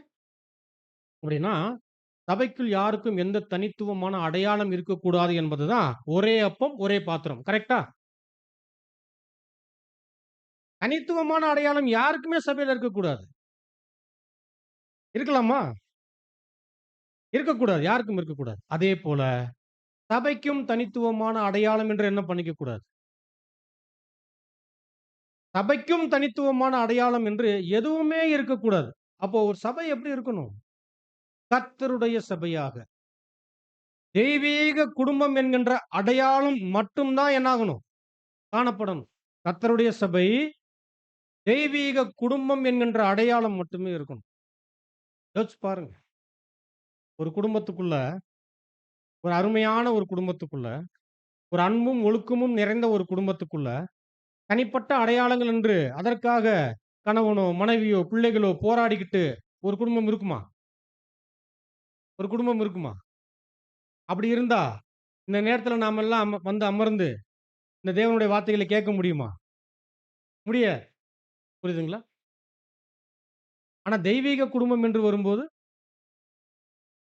அப்போ தேவனுடைய குடும்பம் என்கின்ற பார்வையும், கர்த்தருடைய சபை என்கின்ற அடையாளம் மட்டுமே என்னாகணும்? அது காணப்படணும். அது பூமியில எங்க இருந்தாலும் சரி, எந்த பகுதியில இருந்தாலும் சரி.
சொந்த இருதயத்தை ஆராயணும். ஏன்? அப்படின்றதுக்கு மீண்டும் சில அருமையான காரணங்கள் கொடுக்கிறார் சகோதரர். அவர் தன்னுடைய சொந்த ரட்சிப்பை பற்றி கவனம் செலுத்தாமல் அவர் இருக்கிறார்னு வைங்க. என்ன சொந்த ரட்சிப்பு என்ன? ரொம்ப முக்கியம். அவர் தன்னுடைய சொந்த ரட்சிப்பை குறித்து கவனிக்காமல் இருந்தால் சபையின் ரட்சிப்பு சார்ந்த ஊழியத்தை அவரால் என்ன பண்ண முடியாது? வெற்றிகரமாக கவனித்துக் கொள்ள முடியாது. ஏன்னா சபையினுடைய ரட்சிப்புக்கு யார் பொறுப்பாளி? யார் பொறுப்பாளர்? அவருக்கு பெரும் பங்கு இருக்கு. சரிங்களா? அதனாலதான் பெருமளவுல ஒரு மூப்பர் அந்த ஊழியத்தை குறித்து யாருக்கு கணக்கு கொடுக்க வேண்டியவராக இருக்கிறார்? தேவனுக்கு கணக்கு கொடுக்க வேண்டியவராக இருக்கிறார் என்று நம்ம பார்க்கிறோம். அப்ப அந்த ஒரு வகையில அருமையானவர்களே, நம்ம விசேஷமா நாம கவனிக்கிறோம். ஒருவர் தன்னுடைய சொந்த ரட்சிப்பை பற்றி கவனம் செலுத்தாமல் காணப்பட்டு அவர் இருக்கிறார் என்றால் சபையினுடைய ரட்சிப்பு சார்ந்த ஊழியத்தை அவரால் என்ன பண்ண முடியாது. ஊழியத்தை ஒரு ஊழியர் எப்படி முடிக்கணும்? வெற்றியோட முடிக்கணும். அவர் வெற்றியோட எப்படி முடிக்க முடியும்னா, அவர் தன்னுடைய தனிப்பட்ட ஓட்டத்தில் அவர் என்ன ஆகணும்? கர்த்தர் சொன்னார் இல்லைங்களா, நான் வெற்றி சிறந்து பிதாவின் சிங்காசனத்தில் அவரோடு அமர்ந்தது போல என்ன சொன்னார் அடுத்து? அதுதான் விஷயம். ஜெயம் கொள்ளுகிறவன் எவனோ அவனுக்கு. அந்த ஜெயம் கொள்ளுதல் என்பது ஃபைனல் பாயிண்ட்ல எல்லாம் கிடைக்காது நமக்கு. ஃபைனல் பாயிண்ட்ல சரி நம்ம இந்த சமயத்துல நம்ம என்ன ஆகிக்கலாம், ஓடி நம்ம வெற்றி பெற்றலாம் அப்படின்லாம் கிடையாது. டே பை டே என்ன ஆகணும்? நம்முடைய ரட்சிப்பை நமக்கு சாத்தியமாக்கி கொள்ளணும். தேவனுடைய பிள்ளைகள் அவங்களுடைய ரட்சிப்பை அவங்களுக்கு என்ன பண்ணிக்கணும்? ஒவ்வொரு நாளும் சாத்தியமாக்கி கொண்டே ஓடும்போதுதான் இறுதியில் அவங்க என்ன ஆக முடியும்? ஜெயம் எடுப்பதற்கான வாய்ப்புல அவர்கள் நேர்த்தியாக தங்களை உட்படுத்திக் கொள்ள முடியும். அப்போ பாருங்க, ஒரு மூப்பர் விசேஷமாக தன்னுடைய சொந்த ரட்சிப்பு சார்ந்த விஷயத்துல கவனம் இல்லாமல் இருந்து கொண்டு கனமான ஊழியம் அதை அவரால் என்ன பண்ண முடியாது? நிறைவேற்றவே முடியாது. சபையின் ரட்சிப்பு சார்ந்த ஊழியத்தை அவர் என்ன பண்ண முடியாது? கவனித்துக் கொள்ளவே முடியாது. மிக மிக வாய்ப்புகள் அங்கு குறைவு என்பதை நம்ம பார்க்கிறோம். அதனாலதான் மூப்பர்களுக்கு வேதத்துல நிறைய வசனங்கள் என்ன பண்ணப்பட்டிருக்கு? கட்டளைகளாக கொடுக்கப்பட்டிருக்கு. கரெக்டா? மூப்பர்களுக்கு வசனங்கள் எப்படி கொடுக்கப்பட்டிருக்கு? சும்மா இல்ல, கட்டளைகளாக கொடுக்கப்பட்டிருக்கு. தீத்து திமேத்தை வாசிக்கிறோம் இல்லைங்களா? தீத்து திமேத்தை வாசிக்கிறோம் அப்படின்னா ஏதோ ஒரு ஃபார்மாலிட்டிக்கு இந்த ஊழியம் என்றால் இந்த வசன பகுதிகள் நம்ம வாசித்து கடந்து போகணும் என்கின்ற அடிப்படையில மட்டும் நம்ம என்ன ஆகக்கூடாது? அதை வாசிக்கக்கூடியவர்களாக இருக்கக்கூடாது.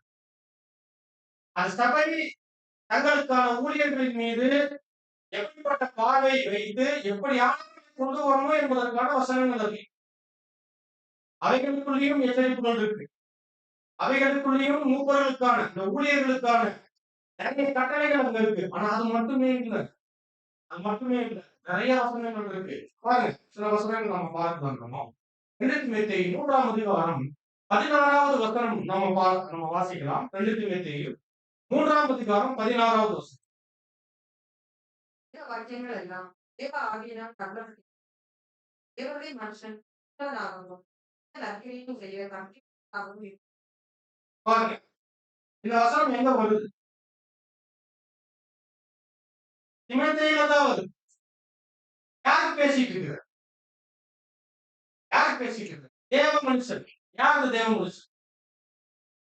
ஊழியம் செய்யக்கூடியவர்கள், விசேஷமா ஊழியக்காரர். ஒரு ஊழியக்காரர் அவர் எப்படி இருக்கணும்? வசனம் படிச்சோம். ஊழியக்காரர் எப்படி இருக்கணும்? மீண்டும் வாசிங்க. வேத வாக்கியங்கள் எல்லாம் தேவ ஆவியினால் அருளப்பட்டு தேவனுடைய மனுஷன் தேறினவனாகவும் தேவனுடைய மனுஷன் தேறினவனாகவும் இருக்கணுமா? தேறி இருக்கணும். அப்புறம் எந்த நற்கிரியைகளையும் செய்ய தகுதி உடையவனாகும். தேறின மூப்பர்கள் ஊழியர்கள் இருக்கிறாங்கன்னு சொல்லுங்க. அல்லது ஊழியத்தை விரும்பக்கூடியவர்கள் நான் தேறினவன் என்று சொல்ல முடியுமா? சொல்ல முடியுமா? ஆனா விரும்புறோம். விரும்புறோம். நிறைய பேர் விரும்புறாங்க. ஆனா அருமையானவர்களே, ஒரு தேர்ந்த பின்பு அந்த ஊழியத்தை விரும்பி அந்த ஊழியத்தை நிறைவேற்றணும் என்கிற நோக்கம் இருந்தா தப்பு இல்லை. அந்த ஊழியம் எந்த வகையில எதற்காக ஏறெடுக்கப்படணும், இதன் அடிப்படையில ஏறெடுக்கப்படணும் என்கிற போதுமான எந்த பார்வையும் எந்த ஞானமுமே இல்லாமல் இந்த காலப்பகுதிகள் அநேகரால் என்ன பண்ணப்படுதுன்னா இந்த ஊழியர் விரும்பக்கூடாது. ஆபத்து அவருக்கும் சரி, அவங்களுக்கும் சரி ஆகும்.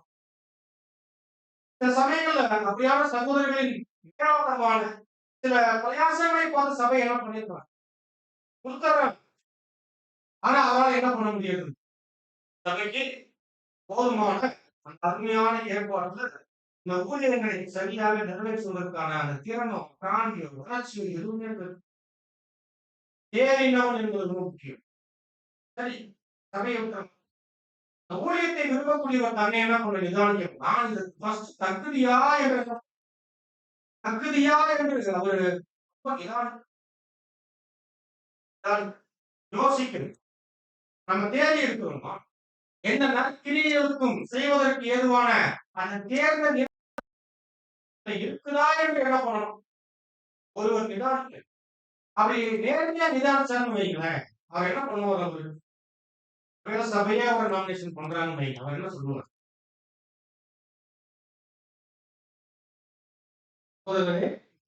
எனக்கு இந்த வாய்ப்பு இப்ப வேணும். கர்த்தருடைய ஜனங்களுக்கு நான் ஊழியம் செய்வதற்கு எனக்கு முழு விருப்பம் இருக்கு. ஆனால் என்னுடைய நிலை என்பது என்ன? ஒரு தேர்ந்த நிலையோ ஒரு தேர்ச்சியான நிலையோ என்கிட்ட இல்லை. ஏன்னா ரெட்டிப்பான பொறுப்பு அவருக்கு இருக்கு. தன்னுடைய சொந்த ரட்சிப்பு மற்றும் ஆசிரியர் பணி. சபையில அவர் என்ன ஆகணும்? வெறும் ஆவிக்குரிய வேலையை ஆவிக்குரிய எப்படி சொல்றோம் அப்படின்னா அருமையான நிறைய சமயத்துல இந்த பணிக்குதான் நீங்க ஆசிரியப்பு கூடாரத்தை நீங்க கவனிச்சிட்டீங்க அப்படின்னா ஆசிரியப்பு கூடாரத்துக்குள்ள நீங்க உள்ள நுழைஞ்ச உடனேயே வலதுபுறத்துல என்ன இருக்கும்? அப்பமும்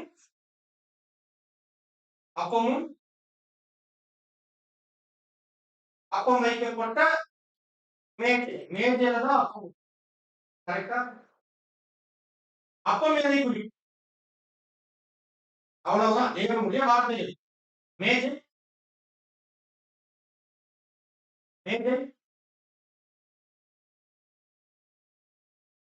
அப்பம் தேவனுடைய வார்த்தைகளை குறிக்கும். மேஜை எதை குறிக்கும்? மேஜை எதை குறிக்கிறது தெரியுங்களா? தேவனுடைய வார்த்தைகளை சுமந்து கொண்டிருக்கக்கூடிய அனைத்து ஊழியர்களையும் அது குறிக்கிறது. கர்த்தர் இயேசுவை குறிக்கும், அப்போஸ்தலர்களை குறிக்கும், 7 காலகட்ட சபையின் தூதர்களை குறிக்கும். விசேஷமாக அருமையானவர்களே, மந்தைக்கு ஊழியம் செய்யக்கூடிய தேவனுடைய வார்த்தைகளை கொடுக்கக்கூடிய ஒவ்வொரு ஊழியர்களையும் குறிக்கும். அந்த மேஜை எப்படி இருக்கும்? அவன் நேர்த்தியா வடிவமைக்கப்பட்டு அந்த அப்பத்தை சுமந்து கொள்வதற்கு ஏற்ற நிலைமையில அந்த அப்பத்தை பரிசுத்தவான்கள் எடுத்து உண்பதற்கு ஏற்ற வகையில் அந்த மேஜை இருக்கும். மேஜை சரியில்லைன்னு வைங்க, அப்பவும் தேவனுடைய வார்த்தை. ஆனா மேஜை ரொம்ப அசுத்தமா இருக்கு, நல்லா இல்ல, சரியா இல்ல, அந்த அப்பத்தை வைப்பதற்கு ஏற்ற மேஜையாக இல்லைன்னு வைங்களேன், எப்படி இருக்கும்? அசலையான ஹோட்டலுக்கு போறோம், சாப்பிட போறோம், உணவெல்லாம் நல்லா இருக்கு, பார்க்கும்போது மெனு லிஸ்ட் ஆர்டர் பண்ணிடுறோம். டேபிள பார்த்தா கிளீன் பண்ணாம ஒரு உணவு வைக்கிறான்னு வைங்க, நம்ம என்ன பண்ணுவோம்?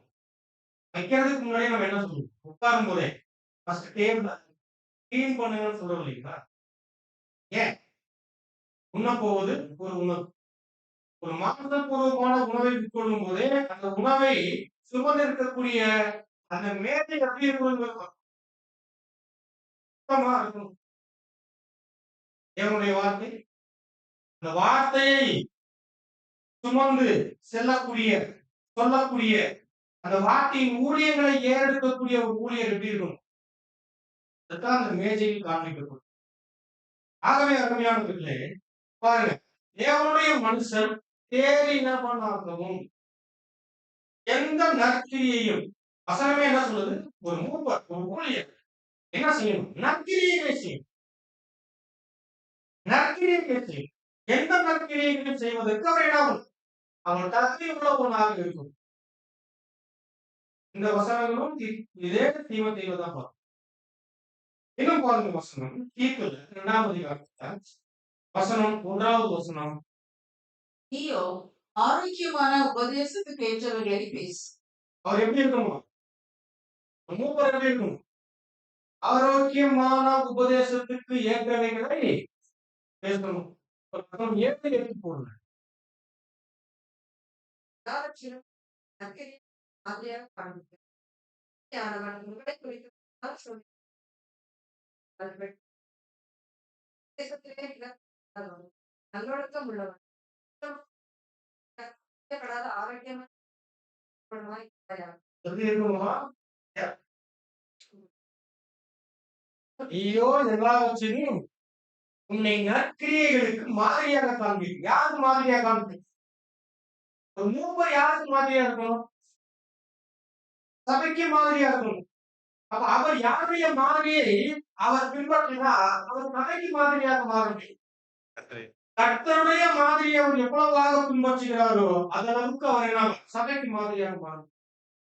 ரொம்ப முக்கியமா பாருங்க, மூப்பருக்கான கட்டளைகள் இது. இது வெறுமனே வார்த்தையா பார்க்கவே வேணும். கட்டளைகள் கட்டளை. அப்போ ஒரு ஊழியக்காரர் என்னவாக இருக்கணும்? மந்தைக்கு எப்படி இருக்கணும்? மாதிரியா நற்கிரியைகளுக்கு மாதிரியாக இருக்கணும்.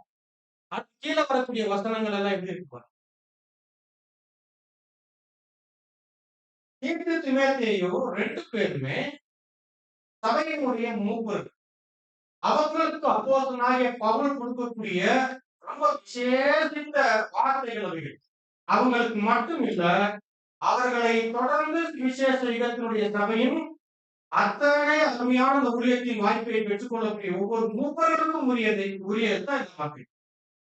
அப்ப ஒரு மூப்பர் எப்படி இருக்கணும்னா, தேவனுடைய வார்த்தை சார்ந்த ஏற்பாடுகள், உபதேசம் சார்ந்த ஏற்பாடுகள், போதனைகள் சார்ந்த ஏற்பாடுகள், சத்தியம் சேர்ந்த ஏற்பாடு அவர் எப்படி இருக்கணும்? ரொம்ப தெளிவாக இருக்கணும். அவர் தெளிவா இருந்தாதான் என்ன பண்ண முடியும்? சபைக்கு ஆசிரியர் ஊழியத்தை, அதாவது மேஜையாக இருந்து தேவனுடைய அருமையான வார்த்தையாகிய அந்த அப்பத்தை அவர் என்ன பண்ண முடியும்? அவர் தொடர்ந்து கொடுத்து சபையை அருமையான ஒரு போசாக்கில் அவர்களை வளர்த்தெடுத்து கர்த்தருடைய சாயலை அடையக்கூடிய வளர்ச்சியில சபையை வளமையோடு என்ன பண்ணிக்க முடியும்? அவங்கதான் இருக்கணும். அப்ப அதற்கு அவர் எப்படி இருக்கணும்? அப்ப ஆதிக்கால சபையில காணப்பட்ட ஒவ்வொரு மூப்பரும் அந்த ஊழியத்துக்கு என்னவாக இருந்திருக்கிறாங்க? தகுதியானவர்களும். அந்த ஊழியம் எப்படி இருக்கணும்? அந்த ஊழியக்காரர் எப்படி இருக்கணும்? அந்த ஊழியம் எப்படி நிறைவேற்றப்படணும்? அவங்க அறிவு சார்ந்த ஏற்பாடுல அவங்க எப்படி இருக்கணும்? எல்லாத்தையும் நம்ம பார்க்கணும். அதே போலதான் ஒட்டுமொத்த சுவிசேஷ யுகம் முடியும் வரை சபைக்கு எப்படிதான் இருக்கணும் ஒரு ஊழியக்காரர்? இதே அடிப்படையில், இதே வசனங்களின் அடிப்படையில், இதே தகுதிகளின் அடிப்படையில், இதே கட்டளைகளை பெற்றவர்களாக இப்படித்தான் அவர்கள் காணப்படணும் என்பதையும் ரொம்ப தெளிவாக நம்மளால பார்க்க முடிகிறது. பாருங்க, இன்னும் கூட வசனம் பாருங்க. 11-15 வரை நீங்க அதிலே. ஏனெனில் எல்லா மனுஷருக்கும் ரட்சிப்பை அளிக்கத்தக்க தேவ கிருபையானது பிரசன்னமாகி நாம் அவபக்தியையும் லௌகிக இச்சைகளையும் வெறுத்து தெளிந்த புத்தியும் நீதியும் தேவ பக்தியும் உள்ளவர்களாய் உலகத்திலே ஜீவனம் பண்ணி என்ன எப்படி இருக்கணுமா? அவர் தீட்டுக்கு எழுதுறாரு. ஒரு ஊழியருக்கு எழுதுறாரு. அந்த ஊழியர் எப்படி இருக்கணும்? ஏன் யாரும் நடத்த போறாரு? சபையை அவர் முன்னின்று என்ன பண்ணணும்? கர்த்தருடைய சாயலுக்கு அவர் வழிநடத்தணும். அப்படி வழிநடத்தக்கூடிய ஒரு ஊழியர் என்னவாக இருக்கணும் அப்படின்னா, பாருங்க, நாம் அவபக்தியையும் லௌகீக இச்சைகளையும் வெறுத்து. லௌகீக இச்சைனா என்ன? உலகத்தினுடைய இச்சைகளை ஒரு மூப்பர் என்ன பண்ணிருக்கணும்? வெறுத்திருக்கணும். அந்த உலகத்தின் இச்சைனா என்ன? உலகத்தின் ஆசாபாசங்கள், ஆடம்பரங்கள், வெகுமதிகள் எல்லாத்தையுமே குறிக்கும். அவைகளை முதலாவது என்ன பண்ணணும்? அதை விரும்பக்கூடாது, நேசிக்க கூடாது, வெறுக்கணும். அடுத்து பாரு, தெளிந்த புத்தியும். தெளிந்த புத்தினா என்ன வந்துருச்சு? அவர் சத்தியத்திலையும் உபதேசத்திலையும் அவர் எப்படி இருக்கணும்? அவர் ஸ்டாண்டர்டா இருக்கும். அவர் தெளிவா இருக்கும். அவர் சபையை கரெக்டா என்ன பண்ணணும்? அதை நடத்தக்கூடியவர்களாக. நீதியும் தேவ பக்தியும் உள்ளவர்களாய் இவ்வுலகத்திலே ஜீவனம் அவர் எப்படி ஜீவியம் பண்ணணும் சொல்லப்பட்டிருக்கு. ஒரு ஊழியர் எப்படி ஜீவியம் பண்ணணும்? நீதியும் தேவ பக்தியும் உள்ளவராக ஒரு ஜீவியம் பண்ணணும். நீதியா இருக்கணும். நீதினா என்ன? இதுவும் கவனிக்கப்படக்கூடிய விஷயம். அருமையான சகோதர சகோதரி. நீதி என்பது நீதியின் கொள்கை சார்ந்த எல்லா கட்டளைகளையும் அவர் என்ன பண்ணியிருக்கணும்? ஒரு மூப்பர் தெரிஞ்சு வச்சிருக்கணும். நீதி என்பது வார்த்தை மட்டும் இல்லை, ஏதோ அது ஒரு குணம் மட்டும் இல்லை, ஒரு சிறிய குணம் என்று பார்க்க முடியாது. அது ஒரு புது சிஷியனுடைய ஜீவியத்தினுடைய அடிப்படையான கொள்கை. கொள்கைனா என்ன? கொள்கைனா என்ன? கொள்கை என்கின்ற வார்த்தைக்கு நீங்க போய் அகராதிகள் நீங்க பார்த்தீங்கன்னா சட்ட விதிகள் என்று வரும். அதாவது சட்ட விதிகள். நீதியின் சட்ட விதிகளின் படி அவர் என்ன பண்ணணும்? அவர் ஜீவிக்கக்கூடியவராக இருக்கணும். அப்பதான் அவர் சபை என்ன பண்ணிடும்? சபையை நீதியின் கொள்கையில அவர் வழிநடத்தணும்.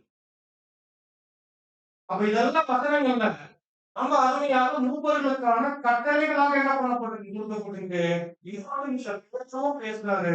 வாசிக்கும் அதிகாரத்துல வசனம் 1 11 வரை இருக்கு. இது நான் முழுவதுமாக பார்த்தேன். உங்களில் உள்ள மூப்பருக்கு முதல் மூப்பர் பாடுகளுக்கு சாட்சியும் வெளிப்படும்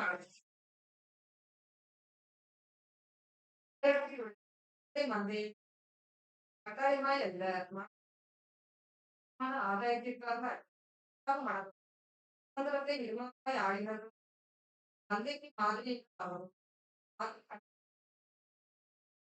பாருங்க 3 வரை பார்க்கும்போது இது எவ்வளவு பெரிய அந்த ஊழியத்துக்கான எச்சரிப்பு அந்த மூப்பர்களுக்கு கொடுக்கப்படுது. ஒரு மூப்பர் அந்த ஊழியத்தை அவர் என்ன பண்ணணும்? சொந்த விஷயத்திற்காக, ஒரு ஆதாயமாக, ஒரு ஆதாய தொழிலாக என்ன பண்ணக்கூடாது? என்ன பண்ணக்கூடாது? அந்த ஊழியத்தை அவர் பார்க்கவே கூடாது, பாதிக்கவே கூடாது. இதுதான் என் பிள்ளை, இதுதான் எனக்கான ஏற்பாடு அப்படின்னு அவர் என்ன பண்ணக்கூடாது? நம்முடைய ஜீவியத்திற்கான ஒரு பிழைப்பாக அந்த ஊழியத்தை அவர் பார்க்கவே கூடாது. அப்படி பார்த்தா அது என்ன நல்ல ஏற்பாடு. அப்ப இவைகளை எல்லாம் அவர் பேசுறார். உண்மையாய் மந்தையை மேய்க்கணும், அன்பு கொண்டு மந்தையை என்ன பண்ணணும்? அன்போடு அந்த மந்தையை மேய்க்கணும். இருமாப்போடு என்ன பண்ணிடக்கூடாது? அந்த மந்தையை ஆளுகை செய்யறவங்களாக இருந்துடக்கூடாது. பேசிட்டு அப்படியே கன்வியூ பண்றாரு பாருங்க. செய்தால் பிரதான மேய்ப்பர் வெளிப்படும் போது வாடாத கிரீடம் இந்த 4 கீழே நீங்க 11 வரை நீங்க திரும்பி படிச்சு பாருங்க. எல்லாமே எச்சரிப்புகளும் அந்த ஊழியர்களுக்கான கட்டளைகளுமாகவே அந்த கொடுக்கும். ஆகவே பாருங்க, இதெல்லாம் வசனங்கள், இந்த வசனங்களை எல்லாம் கோடிட்டு நம்ம 7ஆம் வசனத்துல என்ன சொல்றாங்கன்னா, சபையில ஊழியர்களாக தேர்ந்தெடுக்கப்படக்கூடிய ஒரு ஊழியர்களை நிப்பாட்டி சபையார் முன்னிலையில இந்த வார்த்தைகள் எல்லாம் பாதிக்கப்பட்டு என்ன பண்ணுவோம்? பாதிக்கப்படணும். ஏன்? இந்த வசனங்கள் அவ்வளவு எச்சரிப்புகளும் மூப்பர்களுக்கான கட்டளைகளும் நிறைந்தவைகளாக இருக்கு. அப்போ இதெல்லாம் என்ன பண்ணும்? நம்ம வாசிக்கிறோமா? இந்த வசன பகுதிகள் நீங்க போய் பாருங்க. நீங்க ஒழுங்குமுறை புத்தகத்துல பார்த்துட்டீங்கன்னா அப்போ மூப்பர்களுக்கான அப்போஸ்தலர்களினுடைய நம்ம வார்த்தைகள் கட்டளைகள் வசனத்துல எல்லாம் கட்டளைகள் இருக்கும். இந்த வசனங்கள் எல்லாம் என்ன பண்ணப்படும்? வாசிக்கப்படும். இப்ப நம்ம வாசிச்சிருக்கிறோம். இன்னும் வாசிக்க சில பகுதிகள் விட்டுருக்கிறோம். நீங்க வீட்டுல என்ன பண்ணுங்க? நீங்க வாசிப்பாங்க. சபையார் ஒருவரை மூப்பராக தேர்வு செய்யும் போது அந்த சபை ஊழியம் சார்ந்த ஏற்பாட்டுல அந்த ஊழியக்காரர் அவர் சரியான ஒழுங்குமுறையினுடைய கொள்கைகளை பற்றிய அறிவுள்ளவர் இருக்கிறாரா, அவருடைய தனித்துவமான வாழ்க்கையிலையும் சரி, அவருடைய சத்திய ரீதியிலான அறிவிலையும் சரி, அவர் சிறந்த நிலையில் காணப்படுகிறாரா என்று சபை அறிஞ்சிருக்கணும். சபை என்ன பண்ணிருக்கணும்? தெரிஞ்சிருக்கணும். அதனால ஆரம்பத்திலே சொன்னோம், இடத்துல கூடி வரும்போது எல்லாருமே தேவனுடைய பிள்ளைகளாக நம்ம காணணும். இந்த இடத்துல உறவுகளின் முக்கியத்துவத்துல என்ன ஆயிருக்கு இல்லைங்களா? நிறைய சமயத்துல இதெல்லாம் கண்ணை மறைச்சிடும். இதெல்லாம் கண்ணை மறைச்சிடும். தகுதியே இல்லாமல் இருப்பாரு ஒருவேளை. கணவனோ, மகனோ, சகோதரனோ இருப்பார். ஆனா என்ன பண்ணிருவான்? தகுதி. அப்படின்ற அந்த பார்வை மட்டுமே இருக்கும். அதெல்லாம் நமக்கு மத்தியில் இருக்கக்கூடாது. அப்ப சபையா மூப்பராக தெரிவு செய்யக்கூடிய ஒருவர் சபையின் ஊழியம் சார்ந்த விஷயத்துல அவர் ஒழுங்குமுறை சார்ந்த கொள்கைகளை பற்றி நன்கு அறிந்திருக்கிறாரா என்று என்ன பண்ணணும்? சபை தெரிஞ்சிருக்கும். அப்போ ஒரு மூப்பர் ஒழுங்குமுறை சார்ந்த கொள்கைகளை தெரிஞ்சிருந்தாருன்னா சபை என்ன பண்ணிடுவாங்க? ஒழுங்குமுறைகள்ல நேர்த்தியா வழிநடத்தி போயிடுவோம். ஒரு மூப்பருக்கே சபையுடைய ஒழுங்குமுறை கொள்கைகள் தெரியலன்னு வைங்க, அது எங்க வெளிப்படும்? சொல்லிடலாம், எங்க வெளிப்படும்? அலுவல் கூட்டத்துல நீங்க பார்த்தீங்கன்னா அது வெளிப்படும். இந்த ஒழுங்குமுறை கொள்கைகள் தெரியாதவர்கள் அவங்க என்ன பண்ணுவாங்கன்னா ரொம்ப சாதாரணமா இந்த அலுவல் கூட்டத்துல அவங்க செயல்பாடுகளும் பேச்சுக்களும் காரியங்களும் வெளிப்பட்டுக்கிட்டே இருக்கும். பரவாயில்ல. ஆனா அப்படியானவர்களையும் மேற்கொண்டு அவர்களையும் சரி செய்யும். அவர்களையும் அந்த ஒழுங்குமுறையின் பக்கம் அவர்களை இழுத்து வழிநடத்தக்கூடிய ஏற்பாட்டுல அந்த ஊழியர் ஒழுங்குமுறையின் கொள்கையின் அறிவை பெற்றவராக இருந்தார்னா என்ன அவங்க இடத்தாங்க தொடர்ந்து அந்த ஆசீர்வாதத்திலேயே வழிநடத்தணும். ஆனா அவங்களுக்கே அந்த ஒழுங்குமுறையுடைய கொள்கைகள் தெரியலன்னு வைங்க, அதெல்லாம் என்ன தீர்வே வரும். என்ன வராது? தீர்வே வரும்.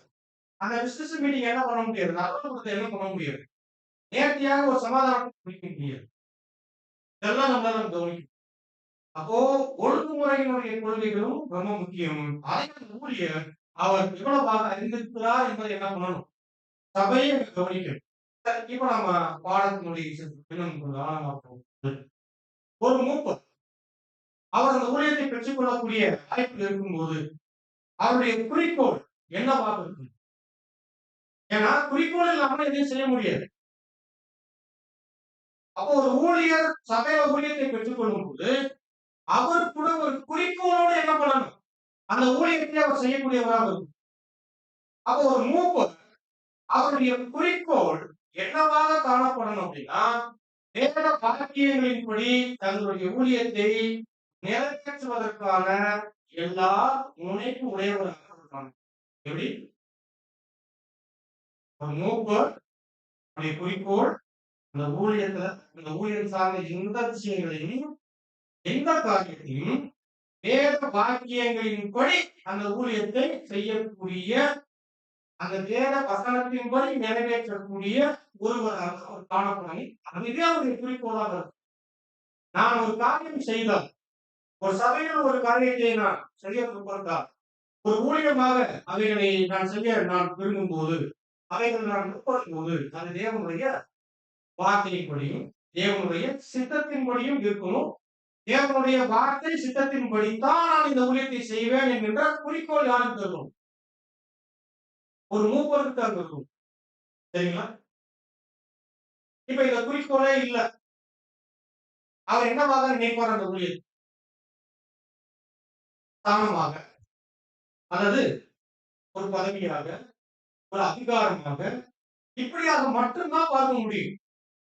இப்படியாக மட்டும்தான் பார்க்க முடியும்.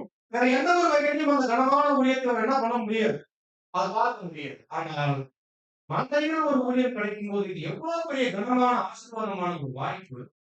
இந்த வாய்ப்பில் இந்த ஊழியத்தை நான் வேற வாக்கியங்களின்படி நிறைவேற்றுவேன், இதுவே என்னுடைய குறிக்கோளாக இருக்கும் என்று அவர் என்ன பண்ணணும்? அப்படிப்பட்ட குறிக்கோளை உடையவராக இருக்கும். அப்ப அந்த ஊழியம் எப்படி இருக்கும்? அப்படிப்பட்ட ஊழியத்தை பெற்றுக்கொள்ளக்கூடிய சபை எப்படி இருக்கும்? அது ஆசீர்வாதமான சபையாக. இப்ப இந்த விஷயத்துல இப்ப நம்ம வரலாம். அப்படியே வார்த்தைகளுடைய விஷயத்துல உள்ள வரும்போது அருமையானவர்களே, அப்போ ஒரு மூப்பர் எப்படியாக காணப்படணும்? அறிந்திருக்கக்கூடிய விஷயங்கள் தான் வசனத்திலே கொடுக்கப்பட்டிருக்கக்கூடிய விஷயங்கள். அப்போ சபையா அருமையானவர்களே, ஒரு ஊழியரை தேர்ந்தெடுக்கக்கூடிய விஷயத்துல அந்த ஊழியர் அவர் எப்படிப்பட்டவராக காணப்படணும்னா அவர் மிகுந்த மனத்தாழ்மை உடையவராக அவர் இருக்கணும். அல்லது மிகுந்த மனத்தாழ்மை உடைய ஒருவரை மூப்பராக ஒரு சபை பெற்றிருக்கும் போது அந்த சபை என்ன? ஆசீர்வாதமான சபை. அவர் மனத்தாழ்மைன்றது என்ன? அவர் அமைதியா இருப்பாங்க, பேசவே மாட்டார் என்பது மனத்தாழ்மையா? நிறைய சமயத்துல மனத்தாழ்மைக்கு நாம இப்படிதான் பார்க்கிறோம். அவர் அமைதியா இருக்கிறதுனால அவர் தாழ்மையுடைய சொல்றாரு. அவர் பேசவே மாட்டாரு, அவர் கடந்து போயிடுவாரு, அதுக்கு பேர் மனத்தாழ்மை. அருமையானவர்களே, மனத்தாழ்மை என்பதை 2வது பாயிண்ட்ல கொடுக்கிறாரு. சபையில் ஊழியத்தை பெற்றுக்கொள்ளக்கூடிய ஒரு ஊழியருடைய மனத்தாழ்மை எதுல வெளிப்படும்னா, அவருடைய ஊழியத்தில் வெளிப்படும். அப்படின்னு எதுல வெளிப்படும்? அவருடைய ஊழியத்துல வெளிப்படும். பாருங்க, வார்த்தையே ஊழியம். ஊழியம்னா என்ன அர்த்தம்? இந்த எல்எஸ்க்கு வந்த உடனே அநேக மூப்பர்களுடைய எண்ணங்கள் என்னவாக மாறிடுதுன்னா, இது ஆவிக்குரிய ஊழியம். அப்ப இந்த ஆவிக்குரிய ஊழியத்துல என்னுடைய ஊழியம் எதுல மட்டும் இருக்கும்னா, இந்த வாயளவுல மட்டும். நான் என்ன பண்ணுவேன்? இந்த வாயில மட்டும் என்ன பண்ணுவேன்? அப்படின்ற எண்ணங்கள் அங்க போயிடும். இப்படியானவர்களை நீங்க எதுல பார்க்க முடியாது அப்படின்னா, சபையில் நியாயமா தேவன் முன்வைக்கக்கூடிய எந்த ஒரு விஷயத்தையும் அவங்க என்ன பண்ண மாட்டாங்கன்னா, அவங்க கருத்தில் எடுக்கவே மாட்டாங்க. மேல் வீட்டு அறையில கர்த்தர் பாதம் கழுவக்கூடிய ஏற்பாட்டுல அவர் என்ன பண்ணாரு? அதை ஒரு வாய்ப்பாக பார்த்து அவர் என்ன பண்ணார்? மற்றவர்களெல்லாம் தவற விட்டார். காரணம் என்ன? தங்களில் யார் பெரியவர்? அப்போ இன்னும் போல மனுஷனுடைய சுபாவம் என்னவாக இருந்துச்சு? யார் பெரியவன்? இந்த பெரியவன் என்ற ஒரு எண்ணம் கீழான நிலையில் காணப்படக்கூடிய எந்த ஒரு காரியத்தையும், வாய்ப்பையும், ஊழியர்களையும் அது என்ன பண்றது இல்ல. அது கண்ணோக்கி பார்க்கிறதே இல்லை. ஆனா கர்த்தர் என்ன பண்ணார்? அதை செஞ்சு முடிச்சுட்டு அவர் அப்போஸ்தலர் இருந்தவங்க எல்லாமே யார்? அப்போஸ்தலர்கள், அப்போஸ்தலர் ஊழியத்துக்குரியவர்கள். அந்த அப்போஸ்தலரில் ஒருவராகிய பேதுரு சொல்றாரு, உங்களில் உள்ள மூப்பருக்கு உடல் மூப்பரும் என்று தன்னை என்ன பண்றார்? தன்னை ஒரு மூப்பராக சொல்றார். அப்படிப்பட்ட அப்போஸ்தலர்கள், சபையினுடைய மூப்பர்கள், ஊழியக்காரர்கள் எப்படியாவது இருக்கணுங்கிறதுதான் கர்த்தர் சொல்றாரு. நீங்க ஃபர்ஸ்ட் ஆஃப் ஆல் ஊழியக்காரராக இருக்கணும். அதை பத்தி வசனம் பாருங்க. மத்திய 20ஆம் அதிகாரம் 27வது வசனம். மத்திய 20:27. எவனாகிலும் முதன்மையானவனாய் இருக்க விரும்பினால் அவன் உங்களுக்கு ஊழியக்காரனாய் இருக்கிறான். ஆமா. நிறைய பேர் இந்த ஊழியத்து நிமித்தம் முதன்மையா ஆயிரமும் விரும்புறாங்க. ஆனா ஊழியக்காரரா இருக்கிறாங்களான்னு பார்த்தா என்ன? அந்த பெருமளவுக்கு சார், பெருமளவுக்கு நிறைய பேர் பார்க்கணும். போட்டு வருவாங்க, உட்காருவாங்க, நடந்து டம்ளர் எடுத்து இங்க கூட வச்சு கூட நம்ம சில பேர் பார்க்கணும். சில பேர் என்ன சொல்லிடுறாங்களா, இதெல்லாம் நான் காலையில பார்த்தேன். என்னுடைய அரேஞ்ச்மெண்ட்ஸ்லாம் சின்ன பெண் பிள்ளைகள் செஞ்சு சரியா கரெக்டா இருக்கு. தப்பு, சரியில்லை, டோட்டல் தப்பு. சரி, இதுக்கு காரணம் என்னவாக இருக்கும் நீங்க நினைக்கிறீங்க? அது உங்களுக்கு தான் தெரியும். நீங்க இருக்கிறாங்க இந்த சமயத்துல டெம்போரல் ஒர்க்குக்குத்தான் டீக்கரை தெரிஞ்சிருக்குன்ற பார்வை இல்லாமல் போகும்போது என்ன பண்ணிருக்காங்கன்னா, இதுல பெரியவங்களை மூத்தவங்களை எடுத்து வச்சுருவாங்க. செய்வாங்க வேலைக்கு. சபை பாருங்க, நம்ம என்ன பண்றது இல்லை. நேர்த்தியான பார்வையோடு நம்ம சில காரியங்களை செய்யறது இல்லை.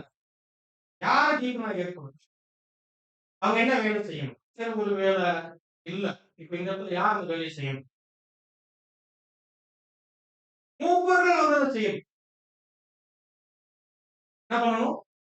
தயங்கவே கூடாது, யோசிக்கவே கூடாது. என்ன வாய்ப்பு இருக்கு முன்னாடி தெரிஞ்சுக்கும்.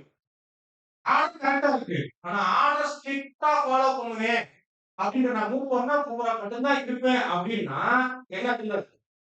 அது ஒரு ஊழியக்காரனுடைய தகுதி இல்ல. அப்ப அருமையானவர்களே பாருங்க, இந்த வசனம் என்ன சொல்லுது?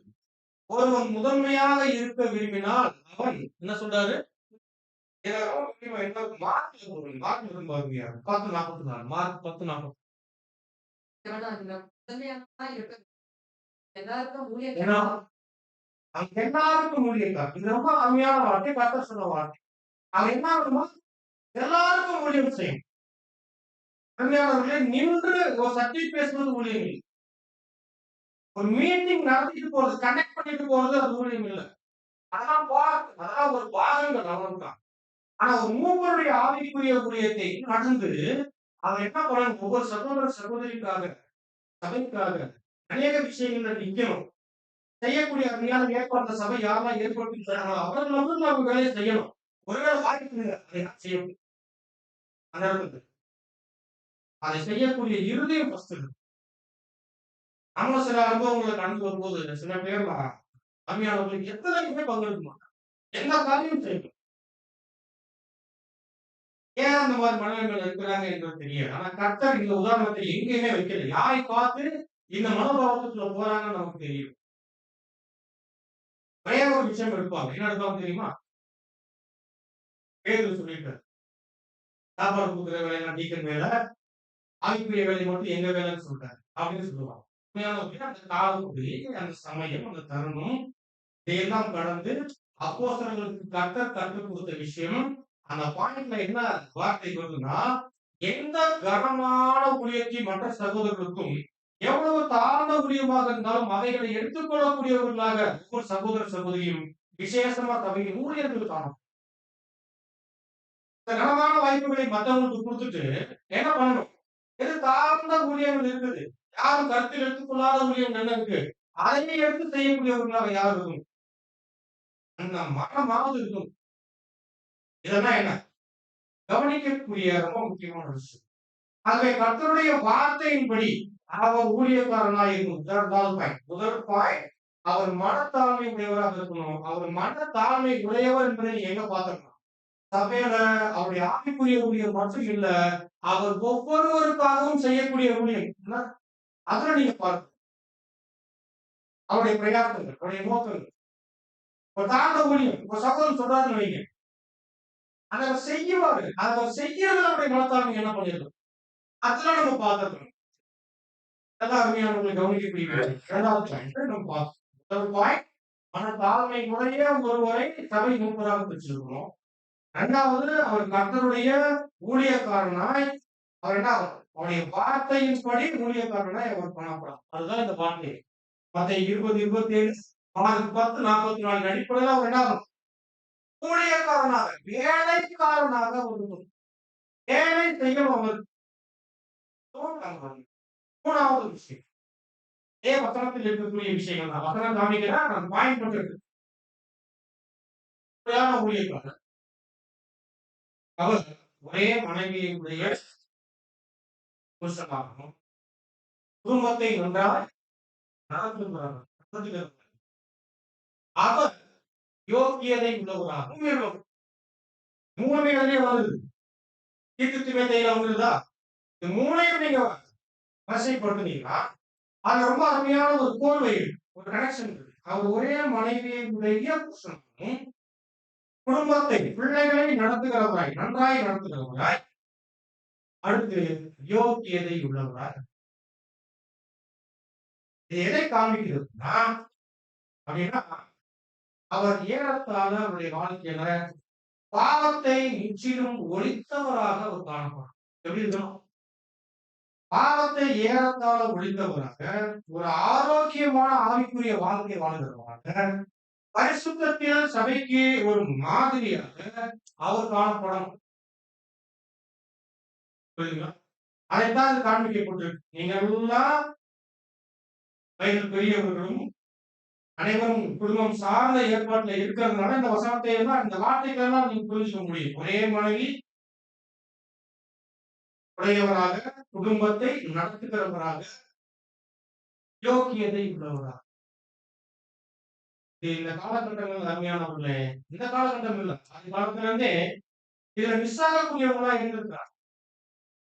அதெல்லாம் வேதம் என்ன பண்ணிருக்கு? பெரும் அளவுல கண்டிச்சு ஒரு சரியான ஒரு யோக்கியமான நிலையில் காணப்படாத ஒருவரை சபை என்ன பண்ணக்கூடாது? சபை கண்டுகொள்ளவே கூடாது. எந்த ஒரு வகையில் கன்சிடர் பண்ணாது. அப்படிப்பட்ட வார்த்தைகள், கருத்துக்கள், பார்வைகள் கொஞ்சம் கூட என்ன பண்ணு, கொஞ்சம் கூட அது பண்ண. அது ஒரே மனைவியுடைய புருஷன் அப்படின்னா அது என்ன இருக்குது? அந்த குடும்பத்தை தேவன் சொல்லியிருக்கிற வசனத்தின்படி நேசித்து அவர் தன் மனைவியையும் தன் பிள்ளைகளையும் அவர் என்ன பண்றாரு? அவர் நடத்திட்டு இருக்கிறார் என்றார். குடும்பத்தை அவர் நடத்தக்கூடியவர். அப்படி இருக்கும்போது அதே அன்பும், அதே பற்றும், அதே பாசமும் தெய்வீக குடும்பத்துல அவர் என்ன பண்ணுவார்? தன் சொந்த குடும்பமாக பாவித்து அதை நடத்தக்கூடியவராக இருப்பார். தன் சொந்த குடும்பத்துல அவர் எவ்வளோ கண்ணியமா, எவ்வளோ ஜாக்கிரதையா, எவ்வளோ நேர்மையா, எவ்வளவு பரிசுத்தமா தன் மனைவி தன் பிள்ளைங்கிட்ட அவர் நடந்து கொள்றாரோ அதே போல எங்கேயும் நடந்து சபையிலையும். புரியுதுங்களா? குடும்பத்துக்குள்ளே அப்படி இல்ல. கணவன் என்ன செய்யறார், ஏது செய்யறார், எப்படி நடக்கிறார், எங்க போறார், எங்க வர்றார், என்ன பாக்குறார் ஒண்ணும் தெரியல. அவர் என்னங்கன்னா எப்படி இருக்குன்னு தெரியல. போட்டு சரியான ஒரு குடும்பத்துல ஒரு பிணைப்பு இருக்காது, அன்பு இருக்காது, பற்று இருக்காது, குடும்பத்தை நடத்தக்கூடிய ஏற்பாடுகள் இருக்காது. என்ன கடமை அடிப்படையில் இருக்கும். அதனாலதான் நம்ம வசனங்கள் பார்த்தோம். லௌகீக இச்சைகளுக்கும் பாலிய இச்சைகளுக்கும் அநேக காரியங்களுக்கும் ஒரு மூப்பர் என்ன இருக்கும், தன்னை விளக்கிக் கொண்டவராக அவர் காணப்படும். அதைத்தான் இங்க ரொம்ப அருமையா சொல்றாரு. இந்த வார்த்தைக்கு விதைக்கிறாரு. மனைவியை மற்றும் குடும்பத்தை நன்றாய் நடத்தக்கூடிய யோக்கியமுள்ள ஒருவர் சபை மூப்பராக ஒரு சபை பெற்றிருக்கணும் என்பது ஏறத்தாழ அவர் பரிசுத்தத்தில் வளரக்கூடியவராக முன்னணியில் இருக்கக்கூடியவராக அவர் காணப்படும். அவருடைய வாழ்க்கையில் ஏறத்தாழ பாவங்களை இந்த ஊழியத்தின் நிமித்தமும் அர்ப்பணிப்பு நிமித்தமும் அவர் விட்டு வைத்தவராக அவர் காணப்படும். இதை நம்ம பார்க்கிறோம். மூணாவது பாயிண்ட். நாலாவது பாயிண்ட், இந்த ஊழியத்தில் அவர் காணப்படுறார். ஊழியம் தான் செய்யறார், ஆனா தன் இஷ்டப்படி செய்ய தன் இஷ்டப்படி நினைக்கிறார். மூப்பருக்குன்னு அதிகாரம் இருக்குங்க. மூப்பருக்குன்னு என்ன இருக்கு, எங்களுக்குன்னு அதிகாரம் இருக்கு அப்படின்ட்டு அவரா சொந்த முடிவுகள் எடுப்பது, அவரா சுயமாக யோசிப்பது, செயல்படுவது, செயல்படுத்துவது அப்படின்னா அது மந்தைக்குள்ள சின்ன சின்ன காரியமும் சபை சொல்லி அவர் செஞ்சாங்க வைங்க, அது ஆசீர்வாதம், ரொம்ப ஆசீர்வாதம். அதுக்குன்னு சபை சொல்ற எல்லாத்தையும் அவங்க செஞ்சிட முடியாது. ஏன்னா சில சமயத்துல அதனாலதான் பார்க்கிறோம் சபைக்கு எல்லாம் வளர்ச்சியில் இருக்கு, ஆரோக்கியமான நிலைமையில அவர்களும் நியாயமான ஆவிக்குரிய காரியங்களை வார்த்தையின் அடிப்படையில் வைக்கும் போது அதை சபைக்கு பிரயோஜனம். ஆனாலும் என்னன்னா ஒரு மூப்பர் எந்த காரியங்களை செய்வதாக இருந்தாலும் அவர் யோசிக்கலாம். ஆனால் அவர் என்ன பண்ணக்கூடாது, எக்லீசியாவுக்கு இன்ஃபர்மேஷன் கொடுக்கிறவரா இருக்கக்கூடாது. என்ன பண்ணக்கூடாது, தகவல் கொடுக்கிறவரா இருக்கக்கூடாது. நிறைய சமயத்துல தகவல் வரும். என்ன தகவல் வரும், இப்படியாக முடிவு எடுக்கப்பட்டிருக்கு, இப்படியாக காரியங்கள் செய்யப்படும், இப்படியாக நடக்கப்படும் அப்படின்னு தகவல் எல்லாம் வருதுன்னு வைங்க. எக்லீசியா என்ன பண்ணுவாங்க, அமைதியா தான் இருப்பாங்க. என்ன பண்ணணும், எந்த விஷயங்களாக இருந்தாலும் சின்ன சின்ன விஷயத்துல இருந்து எல்லா காரியத்தையும் சபை கிட்ட விடணும். சபை சொல்லும் போது என்ன பண்ணணும், ஒருவேளை தவறா இருக்கா, சபைக்கு என்ன பண்ணலாம், காரியங்கள் இப்படி இருக்கு, இந்த மாதிரி என்று அன்பையும் தாழ்மையையும் அந்த தெய்வீக ஊழியத்தின் அதிகாரத்துல எங்க வருது அந்த அதிகாரம், தெய்வீக ஊழியத்தின் அதிகாரம் தவறுகளை கலைந்து வார்த்தைகளை கொண்டு வந்து வைக்கக்கூடிய இடத்துல தான் அந்த அதிகாரம் செய்யும். மாறாக அந்த அதிகாரம் என்பது என்ன இல்லை. சொல்லிருப்பார், எல்லா கடிந்து கொள்வதனோடும் புத்தி சொல்லி நீ என்ன பண்ணணும், சபையை வழிநடத்தணும்னு சொல்லும்போது சபையே தேவனுடைய வார்த்தைக்கும் சித்தத்துக்கும் திட்டத்துக்கும் எதிராக போகும்போது அந்த வார்த்தை இருக்கக்கூடிய ஏற்பாட்டுல அவர் என்ன பண்ணணும், அந்த வார்த்தையின் அதிகாரத்தை அவர் பயன்படுத்தணும். மற்றபடி அவருக்கு என்ன, அவருக்கு அதிகாரம் இல்லாமல் சபை கிட்ட ஒவ்வொரு காரியத்தையும் கொடுத்து சபை சொல்லி அந்த காரியங்களை செய்யும் போது இன்னும் அதேதான் ரொம்ப அருமையா இருக்கும். ரொம்ப அருமையான இந்த வார்த்தையை நல்ல ஊழியராக அவங்க இருப்பதற்கு வாய்ப்பு. இந்த நிறைய சமயங்கள் அருமையானவர்கள் என்ன ஆயிடுது அப்படின்னா, நிறைய ஊழியர்கள் அவங்க இஷ்டப்படி செஞ்சிருக்காங்க. ஒரு சிறிய உதாரணம் சொல்லும்போது ஒரு சபையில ஒரு 3 மூப்பர்கள் இருக்கிறாங்க, ஒரு 4 மூப்பர்கள் இருக்கிறாங்க. அதுல ஒரு மூப்பர் மற்ற மூப்பர்களுக்கே தெரியாம அவர் ஒரு ப்ரோக்ராம் என்ன பண்ணிடுறாரு, யூஸ் பண்ணிடுறாரு, அல்லது ஒரு சகோதரனை கூப்பிட்டாங்க, இது மற்ற மூப்பர்களுக்கு தெரியவில்லை. இப்ப அவங்களுக்கு போகும்போது என்ன சொல்லுவாங்க தெரியுமா, எங்களுக்கே விஷயம் தெரியும், எங்ககிட்டயே அவர் என்ன பண்றது இல்லை, எங்ககிட்டயே அவர் சொல்றது இல்லை அப்படின்னு சொல்லும்போது எங்கேயே முரண்பாடு ஸ்டார்ட் ஆகுது, மூப்பர்களுக்குள்ளேயே முரண்பாடு ஸ்டார்ட் ஆகும். அடுத்து சபைக்குள்ளே உள்ளவங்க இது சபைக்குள்ள என்ன ஆரோக்கியமற்ற விஷயங்களை உருவாக்கக்கூடிய வேலைகளை செய்யலாம். அப்போ எந்த காரியமும் ஒரு மூப்பர் அவர் தன் இஷ்டப்படி செய்யக்கூடாது. வசனம் இருக்கா இல்லையா, தீமோத்தேயுல என்ன பார்க்கிறோம், அவன் தன் இஷ்டப்படி செய்யக்கூடாது. யோசிங்க, திட்டமிடுங்க. சபைகிட்ட விட்டுரு. என்ன பண்ணிடணும்? சபைகிட்ட விட்டுரு. சபையில் ஆமோதிப்பையும் காரியங்களையும் அவர் செய்யக்கூடியவராக. இப்போ ரொம்ப முக்கியமா தன் இஷ்டப்படி என்ன பண்ணக்கூடாது? அவர் ஊழியங்களை எந்த காரியங்களையும் அவர் செய்யக்கூடியவராக அவர் இருக்கக்கூடாது. அப்படிப்பட்ட ஒரு மூப்பரை சபை என்ன பண்ணிடணும்? பெற்றுள்ளது. 5வது பாயிண்ட், எப்போதும் இருக்கக்கூடிய வார்த்தை தான். ரொம்ப ஆழமான வார்த்தை. போதக சமர்த்தனா இருக்கும். என்னவாக இருக்கணும்? போதக சமர்த்தன். அவர் சத்தியத்தினுடைய சகல வகையான அறிவில் அவர் வளர்ந்தவராக. மீண்டும் சொல்றோம், அவர் சப்ஜெக்ட் பேசுறவங்கிற பாயிண்ட்ல என்ன பண்ணிருக்காரு? போட்டோ. அவர் நல்லா சப்ஜெக்ட் பேசுவாங்க. உடனே சப்ஜெக்ட் பேசினா எனக்கு என்ன இருக்கு? உடனே அருமையானவர்களே, இப்படிப்பட்ட வாய்ப்பு நிறைய பேர் நேரம் வந்துடுறாங்க. அப்படி வரும்போது சபைக்கு என்ன ஆகுது? அவங்க சப்ஜெக்ட் கொடுத்துட்டா போதுமான ஊழியம் என்கிற இந்த பார்வைக்கு வருது. அதனால ஒரு மூப்பர் சட்ட வகையான சத்தியத்தினுடைய அறிவில் தேர்ந்தவராக இருக்கும்போதுதான் சபை என்ன பண்ண முடியும்? ஒரு உபதேச ரீதியாக, குணலட்சண ரீதியாக, கொள்கை ரீதியாக, ஒழுங்குமுறை சார்ந்த ஏற்பாடுகள்ல ஒவ்வொரு விஷயத்திலும் அவங்க என்ன பண்ண முடியும்? அவங்களை வழிநடத்தி கொண்டு போக முடியும். வழிநடத்தி கொண்டு போக முடியும். ஒரு தேறினவரால மட்டும்தான் என்ன பண்ண முடியும்? அங்க செய்ய முடியும் என்கின்ற ஒரு விஷயத்தை ரொம்ப தெளிவாக பார்க்கணும். ஒருவேளை அந்த வாய்ப்பு இல்லை, எனக்கு சத்தியத்தினுடைய போதுமான தெளிவும் அறிவும் இல்லை, நான் என்ன பண்ணிடுறேன்னா ஊழியம் கொடுங்க. நான் வெளியில இருந்து சில பேர் வச்சிடறாங்க, நான் என்ன பண்ணிடுறேன்? ஊழியங்களை எனக்கு நிறைவேற்றது சரியா? சரியா? கம்மியானவர்களே, அதுவும் நிச்சயம் அப்படிப்பட்ட ஏற்பாடு. ஏன்னா ஆவிக்குரிய முழு ஊழியமும் அந்த மூப்பருக்கே ஊழியம். அவர் வெளியில அரேஞ்ச் பண்ணி ஒவ்வொருத்தரையும் கொண்டு வந்து பேச வைப்பது அது ஊழியம் இல்லை. அந்த மூப்பர் என்ன பண்ணணும்?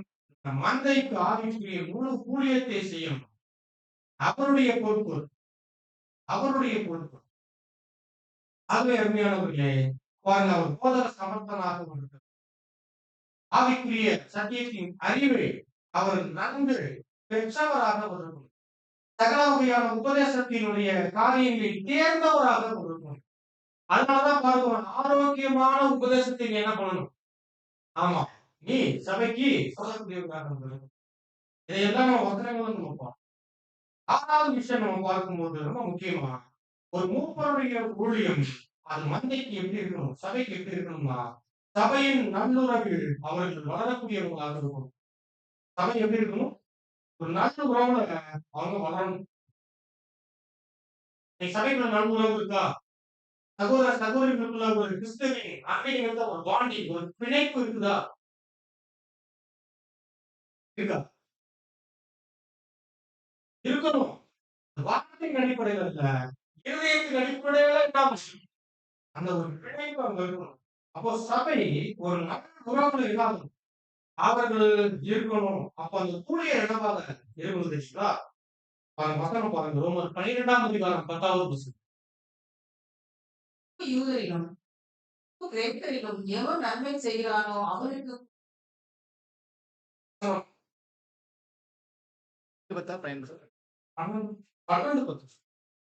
நேரத்திலே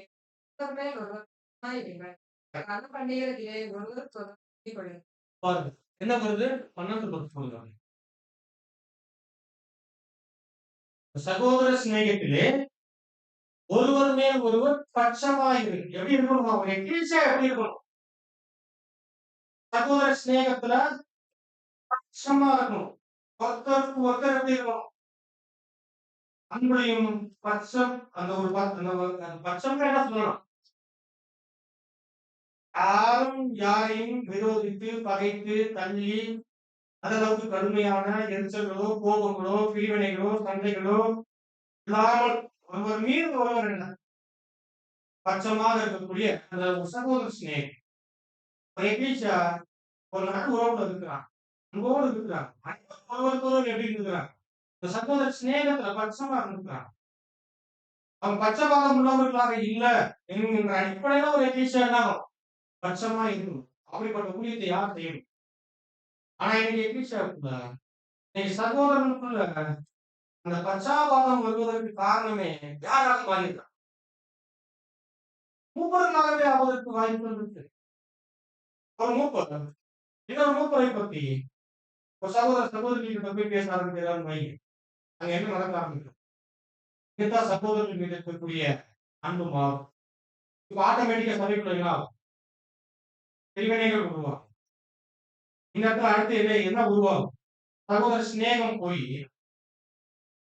பிளவுகள் ஏற்பட்டு கருத்து வேறுபாடுகள், அந்த கருத்து வேறுபாட்டுல வேறு வகையான பார்வைகள் இதெல்லாம் ஒரு கடைசி வரைக்கும் இப்படியே ஆகிட்டு இருப்பாங்க, போய்கிட்டே இருப்பாங்க. இதெல்லாம் தீர்வதற்கு ரொம்ப டைம் இருக்கு. அது போறதுக்கு முன்னாடி இன்னொரு புதுசா ஒண்ணு போக ஒண்ணு உள்ள வந்துடும். அது மாதிரியான அனுபவங்கள் ஆகக்கூடாது. அப்போ ஒரு சபை என்ன ஆகும்? நல் உறவில் அவங்க காணப்படணும். அப்ப அந்த நல் உறவில் அவங்க இருக்கணும் அப்படின்னா ஒரு மூப்பர் என்ன ஆகும்? அந்த நல்ல உறவை வளர்க்கக்கூடிய ஏற்பாட்டுல அவருடைய ஊழியர்கள் இருக்கும். ஒரு சகோதரனே ஒரு மூப்பர் கல்வி சகோதரனை பற்றி சகோதரியை பற்றி சொல்லுவதே மட்டும்தான் பண்ணணும். அவங்களுக்கும் ஆலோசனை சொல்லி அவர்களும் அவங்களுக்கு எப்படி அன்பு செய்யணும், அவங்களை எப்படி பாருங்க, என்ன மாதிரி பட்சமாக நடக்கணும் அப்படிங்கிற சக்தி அறிவுல அவங்களையும் கல்யாணத்துக்குரியவர்களாக. இது போல என்ன பண்ணணும்? நல்ல உறவில் சபையை நடத்தக்கூடிய ஏற்பாட்டில் அவர்கள் அங்க காணப்படணும். இதையும் நம்ம பார்க்கிறோம். ஆறாவது பாயிண்ட் இன்னொரு வசனம் வாசிக்கிறார். 1 தெசலோனிக்கேயர் 2ஆம் அதிகாரம் 7ஆம் வசனம்.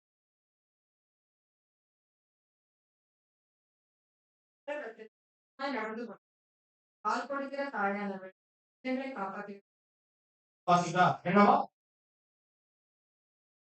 அவர் பேசுறாரு? என்ன பேசுறாரு? உங்களிடத்தில் பட்சமாய் நடந்து கொள்ளும். அப்போஸ்தலர்கள் சபைக்கு மத்தியில, சபையின் சகோதர சகோதரிக்கு மத்தியில எப்படி நடந்திருக்கிறாங்க? பட்சமாய் நடந்திருக்கிறாங்க. பால் கொடுக்கிற தாயை போல அவங்க இருந்திருக்கிறாங்க.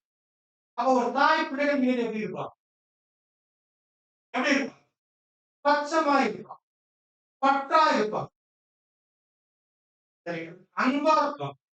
அது போல பாருங்க, ஒரு ஊழியர் சபையின் மீது, சபையின் அங்கங்களின் மீது எப்படி இருக்கும்? பட்சமாய் ஒரு தாயை போல அவர்கள் இருக்கும். அப்படி இருக்கும்போது மற்றவர்களுக்கு என்ன பண்ணுவாங்க? குடும்பத்துல ஒரு தாய் ஒரு 4 பிள்ளைகளுக்குள்ள பிரச்சனை வந்துச்சுன்னா என்ன பண்ணுவாங்க? சண்டை மூட்டி விடுவாங்க, அதை சமாதானம் செய்து சரி செய்வாங்க. புரியுதுங்களா? அப்போ ஒரு ஆரோக்கியமான குடும்பமாக பிள்ளைகளையும் அந்த உறவையும் பாதுகாக்கிற விஷயத்துல ஒரு தாயை போல ஒரு மூவர் என்ன பண்ணணும்? அவர் செயல்படணும். நாங்கள் பட்சமாய் கடந்து கொண்டோம், பால் கொடுக்கிற தாயை போல உங்ககிட்ட காணப்பட்டோம் பேசுறேன். இப்படித்தான் ஒரு ஊழியர் இருக்கணும். அப்படி இருந்தா தான் என்ன பண்ண முடியும்? சபையின் நட்புறவை அவர்கள் சரியாக அவர்கள் பேணி பாதுகாத்து அந்த ஆசீர்வாதத்தை நடத்த முடியும். இப்படியான ஒரு மூப்பரை சபை என்ன பண்ணணும்? பெற்றுக்கொள்வதற்கான முயற்சிகள், பிரயாசங்களே இருக்கும். 7வது பாயிண்ட் நம்ம பார்க்கும்போது ரொம்ப எளிமையான பாயிண்ட் தான், ஆனா கவனம் கொடுக்க வேண்டிய விஷயம். கர்த்தருடைய ஆவி உடையவராய் மட்டும் நடந்து கொள்ளக்கூடிய ஒருவரை ஊழியராக தெரிவு. என்ன பண்ணணும்? கர்த்தருடைய ஆவி உடையவரா. இந்த அளவுக்கு தேவனுடைய ஆவியில் அவர் என்ன பண்ணணும்? அவர் வாழ்கிறவராக, நடந்து கொள்கிறவராக, பேசுகிறவராக, சிந்திக்கிறவராக, ஊழியங்களை செய்கிறவராக இருக்கக்கூடிய அப்படிப்பட்ட முயற்சிகளில் காணப்படக்கூடிய கர்த்தருடைய ஆவியை உடைய ஒருவரை என்ன பண்ணணும்? சபைக்கு தேர்ந்தெடுக்கணும். அந்த மூப்பர் கூட எப்படி இருக்கணும்? கர்த்தருடைய ஆவி உடையவராக மட்டுமே நடந்து கொள்ளணும். எங்க? இங்க மட்டும் இல்லை, எல்லா இடங்களிலும் அது போல நடந்துட்டா தான் இங்கேயும் என்ன பண்ண முடியும்? இங்கேயும் இப்படியாகவே நடக்க முடியும் என்று நம்ம பார்க்கணும். சரி, இதையெல்லாம் நம்ம பார்க்கும்போது அருமையான சகோதர எல்லாம் வாய்ப்பு இருக்குதா? வாய்ப்பு இருக்குதா? சரி, இப்ப பாருங்க, ஊழியம் விரும்பப்படுது, ஊழியம் எதிர்பார்க்கப்படுது, சபையாக உள்ள ஊழியர்களை கொடுக்குறாங்க. ஆனா தேவனுடைய வார்த்தைகள், கட்டளைகள் எல்லாம் சபைக்கும் கொடுக்கப்பட்டிருக்கு, ஊழியர்களுக்கும் கொடுக்கப்பட்டிருக்கு. எதளவுக்கு நிறைவேற்றப்படுகிறது என்பதுதான். அப்ப இந்த ஊழியத்தை விரும்பக்கூடியவர்களுக்கு கூட இன்னொரு ரொம்ப ஆச்சரியமான ஒரு விஷயம் கொடுக்கப்படுது. யாக்கோபு பேசுறாரு, 3ஆம் அதிகாரம் 1வது வசனத்துல பேசுறாரு. பாருங்க, வசனம் பார்த்தீங்கன்னா சகோதரரை அதிக ஆக்கினையை அடைவோம் என்று அறிந்து உங்களில் அநேகர் போதகராக விரும்புகிறீர்களா? பாருங்க, இந்த வசனம் என்ன சொல்லுது? அதிக ஆக்கினை அடைவோம் என்று எண்ணி உங்களில் அநேக போதகராக. அது இந்த இடத்துல போதகன்ற வார்த்தையை நம்ம என்னவா பார்ப்போம்? ஸ்பீக்கர்னு பார்ப்போம் இல்லைங்களா? ஸ்பீக்கர் இல்ல, யாரை பத்தி பேசிட்டு இருக்கோம்? சபையில எழுறா ஆவதற்கான விஷயத்துல அநேகர் விரும்புறாங்க. என்ன பண்ண உங்களில் அநேகர் அதிக ஆக்கினை அடைவோம் என்று அறிந்து உங்களில் அநேகர் மூப்பராக இருக்கின்றார்கள். அநேக ஆக்கினைகள் இருக்கு. இவைகள் எத்தனை முறை நம்ம படித்தாலும் கேட்டாலும் அதனுடைய விளக்கங்கள் நமக்கு கொடுக்கப்பட்டாலும் கூட அநேக சமயங்கள் அருமையானவர்களே, இந்த ஊழியம் நேர்த்தியாக விரும்பப்படுவது இல்லை. நேர்த்தியாக விரும்பப்படுவது இல்லை. அவ ஊழியத்தை விரும்பலாம் தப்பு இல்லை. ஆனா எப்படி விரும்பி நேர்த்தியான இருதயத்துல விரும்பணும். அப்படி நேர்த்தியான இருதயம் உடையவர் தன்னை என்ன பண்ணுவார்? தன்னை அவர் நிதானிப்பார். தன் இருதயத்தை அவர் நிதானிக்கக்கூடியவராக இருப்பார். நான் இந்த ஊழியத்துக்கு தகுதியா, முடியுமா என்பதையெல்லாம் அவர் என்ன பண்ணணும்? இல்லை என்றால் என்ன பண்ணிடணும்? தேர்வோடு சார்ந்தோடு அந்த ரட்சிப்பு சார்ந்த விஷயத்தில் அவர் அக்கறை செலுத்துவதற்கு இந்த ஊழியத்தில் இருந்து அவர் என்ன பண்ணிக்கணும்? சபைகிட்ட ஒரு அனுமதி கேட்டு கொண்டு என் நிலை எப்படியாக இருக்கு வெளிப்படையா என்ன பண்ணணும்? சொல்லணும். எங்களுடைய நிலை இப்படி இருக்கு, நான் இன்னும் அடைய வேண்டிய தகுதிகள் இப்படியாக இருக்கு என்று சொல்லணும். இதெல்லாம் வரவேற்கத்தக்க விஷயம். யாரும் செய்யறதில்ல. நிறைய சமயங்கள்ல என்ன ஆகும்னா, சில பேர் சில சூழ்நிலைகள் நிமித்தம் அந்த ஊழியத்துக்கு இல்ல இப்போதைக்கு வாய்ப்பு இல்லைன்னு சொன்னா கூட சில பேர் என்ன சொல்லிடுறாங்கன்னா, இல்ல இல்ல சபை விரும்புறாங்கன்னா எதிர்த்துக்குங்க அப்படின்னு. அது கூட என்ன ஆகப்படக்கூடாது. கட்டாயமாயும் அல்ல, அவரும் சரி சபையும் சரி கட்டாயமா என்ன பண்ணக்கூடாது? அந்த ஊழியங்கள் அவங்களுக்கு கொடுக்கக்கூடாது. அப்ப நிறைய விஷயங்கள் அருமையானவர்கள் அங்க இருக்குது. ஆனா இது எல்லாம் பார்க்கும்போது ரசன் அவர்கள் ஒழுங்குமுறை புஸ்தகத்துல 116வது பக்கத்துல மிடில் பேஜ்ல அவர் என்ன கொடுக்குறாரு அப்படின்னா, வாய்ப்பு 116வது பக்கம்.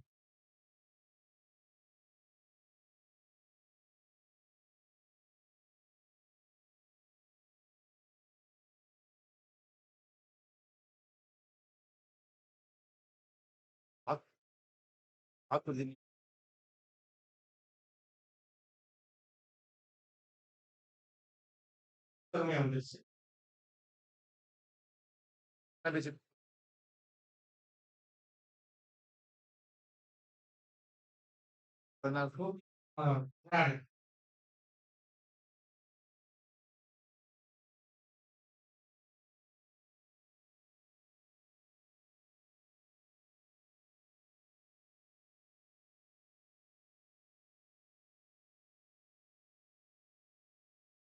நான் வாசிக்கிறேன். பரிசுத்த பவுலடிகளால் ஏற்படுத்தப்பட்டுள்ளதான தகுதி நிலையானது அப்படியே கருத்தில் எடுத்துக் கொள்ளப்பட வேண்டும் என்னுடைய தவறாக ஒரு நேரம் சப்ஜெக்ட் பார்த்துட்டேன். இந்த வார்த்தையை படிக்கும்போது எப்படி இருந்துச்சு? நிறைய பேருக்கு ஒரு சந்தோஷம், ஒரு பெருமூச்சு. பரிசுத்த பவுலடிகளால் மற்றும் வேத வசனங்கள் இன்னும் மற்ற அப்போஸ்தலர்கள் எல்லாம் அந்த